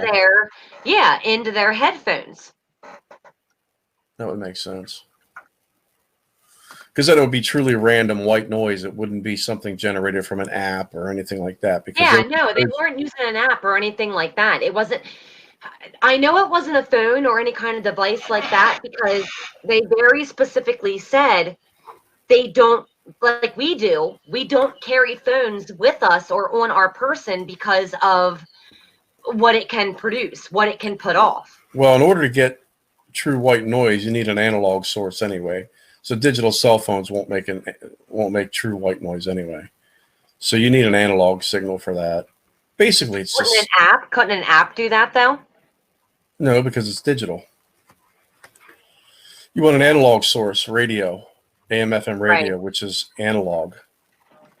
Even though you have digital receivers, it's still an analog signal.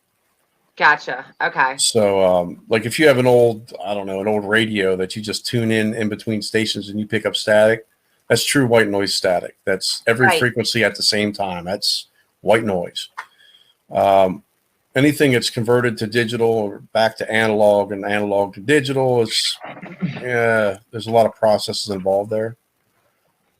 So I don't ever trust anything digital when it comes to white noise, because it's not true white noise. Right.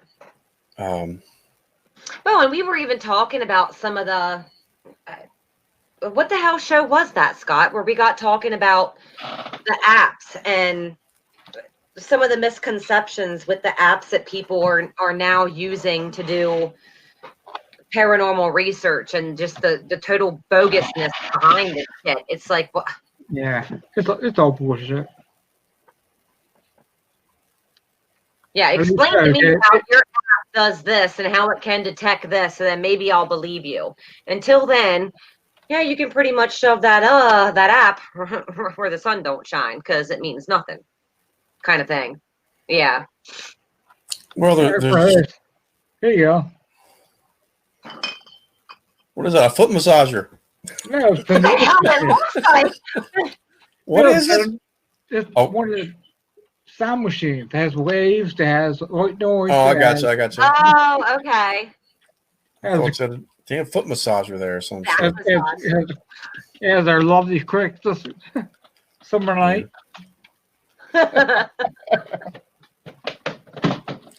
Yeah, I always ask the same questions when people talk about their apps and everything, and I say, look, you name one thing that's in that telephone or that iPad or that Android.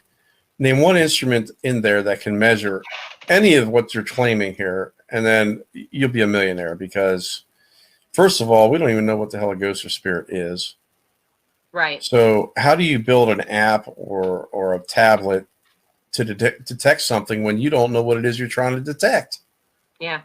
It's ridiculous. It's I don't know. It's just foolishness, if you ask me. And then all these apps, the first thing you see in their disclaimer is for entertainment purposes only. Yes. And we So- were talking about that too. So it's like, That should be like your moment right No. there. Like, nope. it says for entertainment purposes. Like, You're taking away their fun. You're taking away their fun. dang it. Oh well. That's what it is. Oh well. Well, you Right know, on that, top, right. and I think people want to believe so hard, you know, Yeah. in something that they're willing to really, really stretch things, you know. I don't know. It just doesn't make sense to me. And I'm not in other people's shoes, so I don't know how they see things and believe things, but anyone with a half decent sense of critical thinking can look at some of these things and say, Well, there you go. yeah, that's enough. It doesn't take much to cast doubt on. Especially those ghost finder apps where it gives you like a little circle, and if you the beep, there's a ghost. Like, for fucking real. Like, okay, that's a bit exaggerated, but if you want to believe that all of a sudden a ghost just showed up right in front of you and right outside your door, and right, like, okay, like, Okay, Teresa hates the radar app, so I guess I gotta redesign my damn screen for my scanner now, because it looks like a ghost radar app. No, it's just, I'm telling you, there's something, I don't know, there's something about those apps that just absolutely irk me the wrong way. Like you were saying, like, how do you, we don't even know precisely what it is that, the clear indicator of, okay, this is a spirit, this is a ghost, this is something in that realm. But now here you got this app with this little, you know, bullseye looking thing, and they're everywhere. Mhm. They're everywhere. I was watching a TV program on Prime the other, I don't know, it might have been Monday or Tuesday night, and it was so ridiculous I had to keep watching it because it was so funny. But this was a legit. Entertaining. Yeah, it was a guy doing an investigation. He had this tablet and he was using this app on there, and he was kind of using it almost like a ghost box, but it didn't have the static and all that. It wasn't scanning or none of that stuff. Basically, he would ask a question and then he would push this button on this tablet. And when you push the button, this distorted, echoed words would come out of this thing. And it would only do it once or twice. And then he'd ask another question. He'd push the button and all these weird sounds would come out. And they were basically using pareidolia to, trying to justify some kind of connection between the paranormal and this app. And I'm going, you guys have got to be freaking kidding me. It's like now, not only is the ghost box, you know how you see people using the ghost box, everything they say is validated. But this guy, right? He didn't even scan. He just push a button and it tell you what he wants to hear. And I'm going, what the hell is this? I mean, it was so ridiculous. It was almost, Scott, it was almost the ghost moth ridiculous. It was that bad. And I know a lot of you don't understand what we're talking about, but trust me when I tell you that. When we bring up the ghost moth, that's ridiculous. But yeah, and that was the first thing I'm thinking is do people not even stop to consider how it could possibly even work? Or they just blindly believe just because it's an app that it works. Yeah. And they blindly believe. I'm not, like I said before, I'm not in their shoes, so I don't understand. And that's the problem is I don't understand because I don't think that way. And it's hard for me to even want to think that way. I mean, it's when someone's trying to sell me a load of horse shit, I want to know when it's a load of horse shit. You know what I mean? Yeah. These people don't care. They just say, okay, well, it works. Great. And they just use it. And well, I think that's absolutely ridiculous. Yeah. Hold on. I'll be right back. Let me show you what my son just showed me. Oh, boy. Give it here, Liam. If we're good. Yeah, but it was pretty bad, Scott. It was pretty bad. I can't believe it. Oh man. Oh, but put that away. It's a ghost app. Sure it is. Mm-hmm. I found them ghosts right here. All right. Yeah. Come here, ghost. Get him. I guess the pistol. Yeah, so anyhow, we'll give that scanner a run here at Selma. We'll let that run back there with, I'm not sure what camera system I'm going to use yet. I don't know if I'm going to use a Kinect system in line with it or if I'm going to use a regular IR camera. I haven't decided yet. I kind of want to use the Kinect only because it's got the infrared camera on it already. Oh, you did show him? Yeah, he showed me the damn app. Did he? My godson. So, Bill, I'm not going in this room. There's a ghost in this room. Give it here. Ding dong. Hey, Bill, you're going to come pick me up? What's that? On Saturday, you want to pick me up Mom's house? On Saturday. Yeah, I can Not do this Saturday. Next week, yeah. Well, yeah, that'd be tomorrow, and then we're not investigating until next week. And, Yeah, we can swing by and grab you.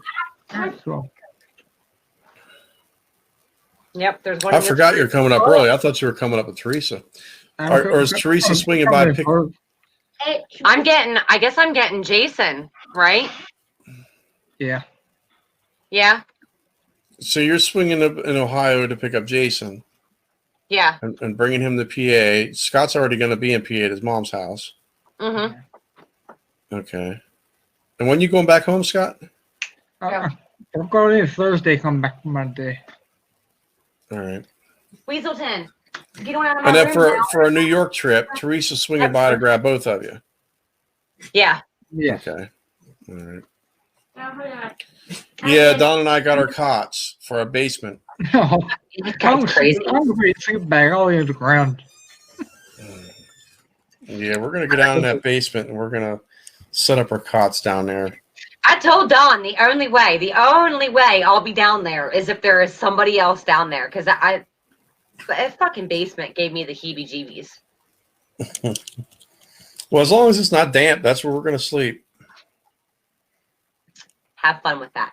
Yeah. We'll put cameras We'll on. be in a bed or a couch somewhere. Yeah, we'll have cameras running down there. Well, I don't know if he has them running in the basement, but Dan has cameras running 24/7 there. Yeah, I know. He streams them all the time. So, and we're going to be getting our footage for that too, which will be nice. I mean, extra, especially since we plan on going out on Saturday and checking out that other place and stuff like that. I don't care that that the cameras are there as long as he's not streaming while we're doing our investigation. That I won't like. Or streaming while we're in the house sleeping and all that other shit. It's like I don't need Big Brother watching, you know what I mean? No. Yeah. So, did you get any word about the seance? So just really quick, I want to say good night to Cole. He is leaving us for the night, guys. So thanks for joining us. All right, see you, Cole. And good night. Yeah, peace. Okay, now what'd you ask me? About the seance. No, Scott and I were just talking about that. I have to reach back out to him. I'll probably do it a while this month yet. I'll probably do it and just see if he has talked to Megan to see if she's available to do it. Because him and I talk pretty often.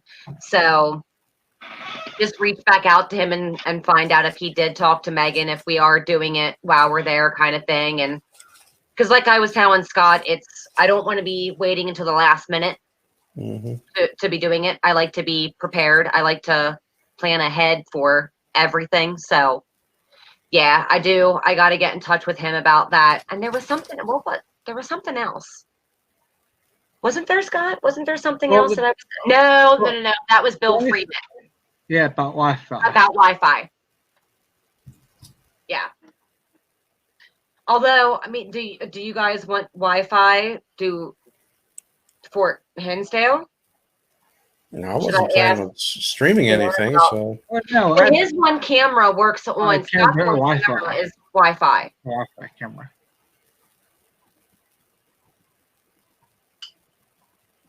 So you have a network camera. Yeah.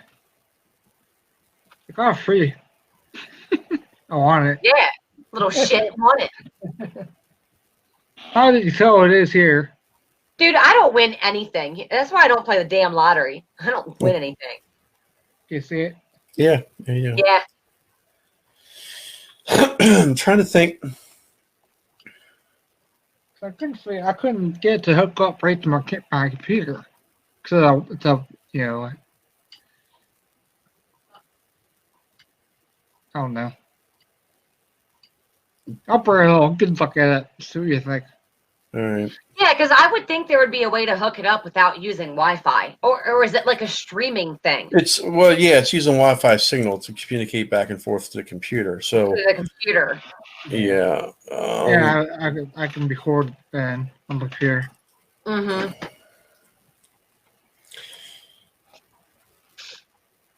Yeah, you have to have a. Well, actually, you don't need internet. You just need the router, and the router will stream the Wi-Fi signal to your computer back and forth. All right. So you don't need internet. You just need the router is what you need. You could use my phone if it's like a data. Like you could use my phone. I could. Where did we do that at? That was Selma, wasn't it, Bill? Where we used my phone to. Well. Share data. Yeah. That was creating a hotspot for. Yeah. That was for internet access. We're looking for Wi-Fi. Now you might be able to make a Wi-Fi hotspot too. I think I can with my. Yeah, you might be able to. Yeah. Yeah, I thought it was in my phone, but I don't know how to live my day on. Yeah. Not only that, but it'll suck. You don't want to be running off a phone because the phone's going to be drained. Does he has to have internet there? He's got those cameras he's running there at that house. Yeah, Bill at Selma does. Oh, you're talking about He does Selma. lives and stuff. But if he wants to use it at Hinsdale, yeah, like you would, I would. I'm pretty sure they have Wi-Fi. Yeah. He's streaming out of Hinsdale, so he's got to have Wi-Fi there. Yeah. But Selma, that I don't know. I don't remember there ever being. Bill does live streams at Selma, but now he could be using his phone data for that and not necessarily Wi-Fi. Hey, well, that's what you did. Yeah. I don't remember there ever being any internet there. I don't know, but now Bill Freeman wasn't there. Well, but there may be an Xfinity hotspot there too. I think they changed some things at Selma since the last time we were there. Because if there's an Xfinity hotspot, if you have a Comcast account, you can log into it. Yeah. And they're every freaking where, so it wouldn't surprise me if we weren't able to pick one up there. Being that it's in that area where all those homes and everything are. Right. So, yeah, we'll have to check to see if there's a hotspot there. No, out of my room. Out of my room. Well, I'm looking for Get out of the room.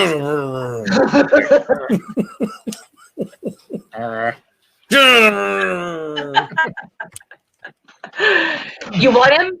I'll let you have him for a couple of days. Bring my beer and get out of the room. Train him well. I know, right? He still has some work. He's not fine-tuned yet. He's getting there. Yeah, getting there. Yeah.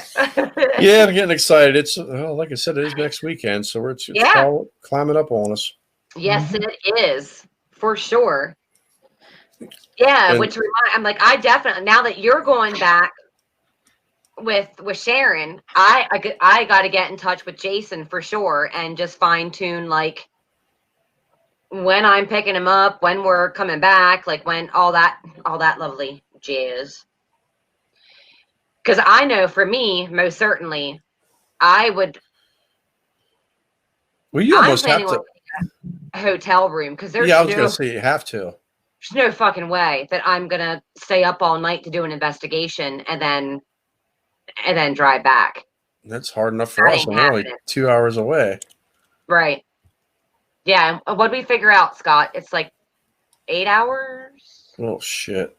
Is it 8 hours coming in that way?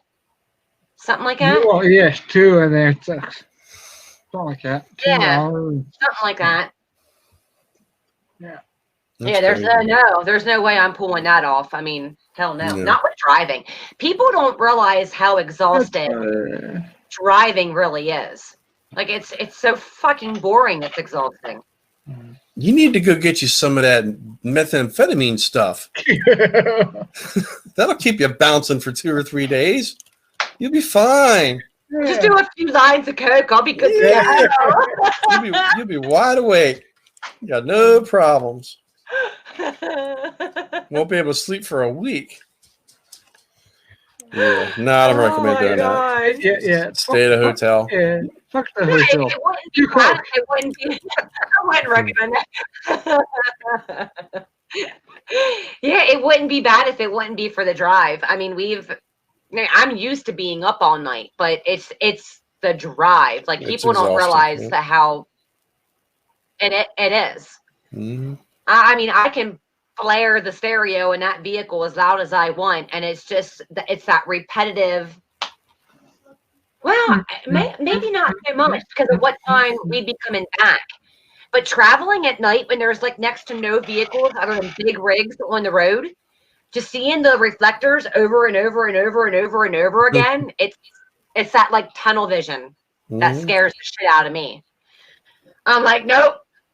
Time to wind down the window. Like, yeah. But I'm used to it. I mean, I've come back. Now it's typically about 11 hours from me out here back to like Hanover, Spring Grove area. And I do just fine. I can be up all day, all night. But the last 2 hours, especially if I'm doing it at night, ooh, yeah, they suck. Eyes matter what you do, get real heavy. So, but then, I mean, Jason and I could take turns though too. He say would. If I put him on with the rental car, because I always get a rental car. I gotta let my pooches out. I'll be right back. Ignore the camera shake. Damn it, Bill. I got all these damn cables everywhere. Oh my god. This is what happens when you don't have a place to set up a computer. Where's your table? I'm not living room. Well, I could set it out there in the kitchen. But yeah. I'll be right back. It's called a laptop.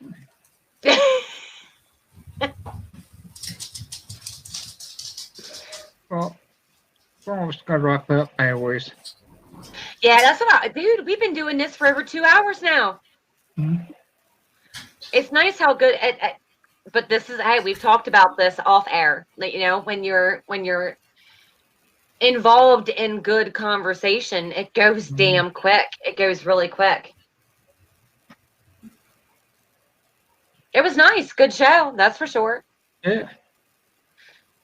And we got Bill to join us too. Now we just got to get Don on, Don on, and get him to join us too. And Raven, get the hell out of there. No, it's fucking cat. No. Damn it. I'm surprised my dogs have not been like scratching at the door to go out, but they haven't.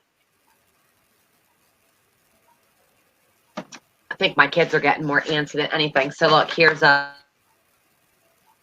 frames.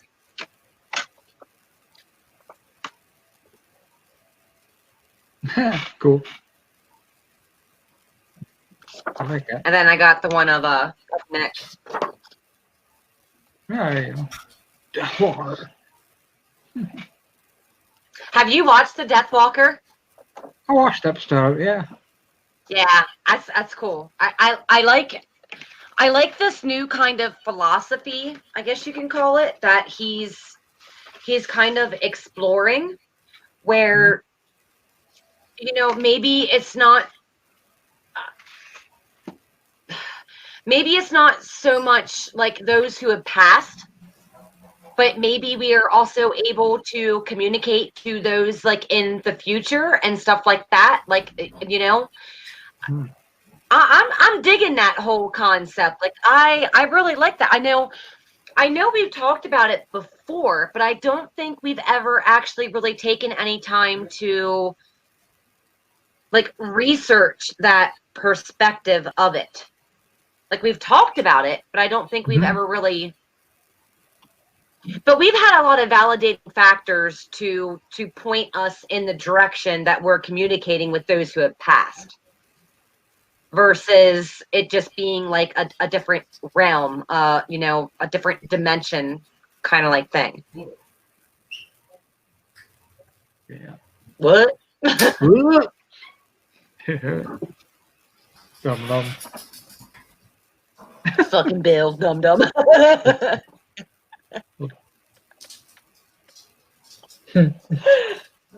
Oh, that was great. I swear. You dumb dumb. People were going, what the hell is wrong with these people? You're dumb dumb. You got to be there. You had to be there. That's funny. Quite rude.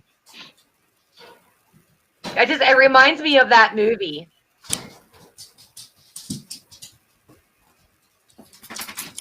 The hell was that movie? That was No, Night at the Museum. Museum. Yeah. How could you feel real about that? Damn it, Bill. No. What did I miss? No. About the investigation we were at. I had Mansfield. Yeah, I had this what was the ghost box, whatever thing going on, and I said something to it, and he called me dum dum. Dum dum. I was like, that's some shit from the museum. Yeah. I'm pretty sure that's what that movie was called. Yeah, it was. Yeah. I guess that was a long So, night for you Bill, guys. we were Huh? talking about something What were we talking about? before the show, your book. Oh, okay. So I was telling Scott about how they're available on Amazon, but I was going to reach out to you after the show and ask you, is there any way that for any of our followers or fans to get like a digital copy of that still? Yeah, well, I'll tell you what, I'll send you a copy of it and you could just copy it and attach it for whoever wants it from you. Yeah, that one. I have a digital copy. Yeah, I have a digital copy. Oh, I Yeah, do. yeah. but I can copy that without there being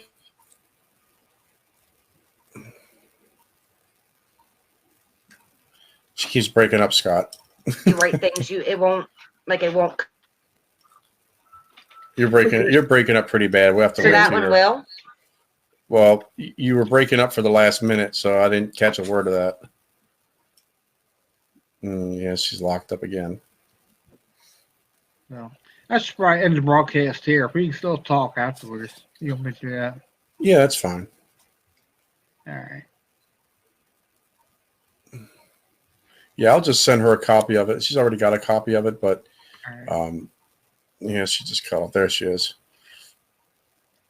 All right. We're gonna close the show. We're gonna keep talking after at broadcast. All right. All right. Just keep it lobby here. All right. Do what? I'm gonna end the show.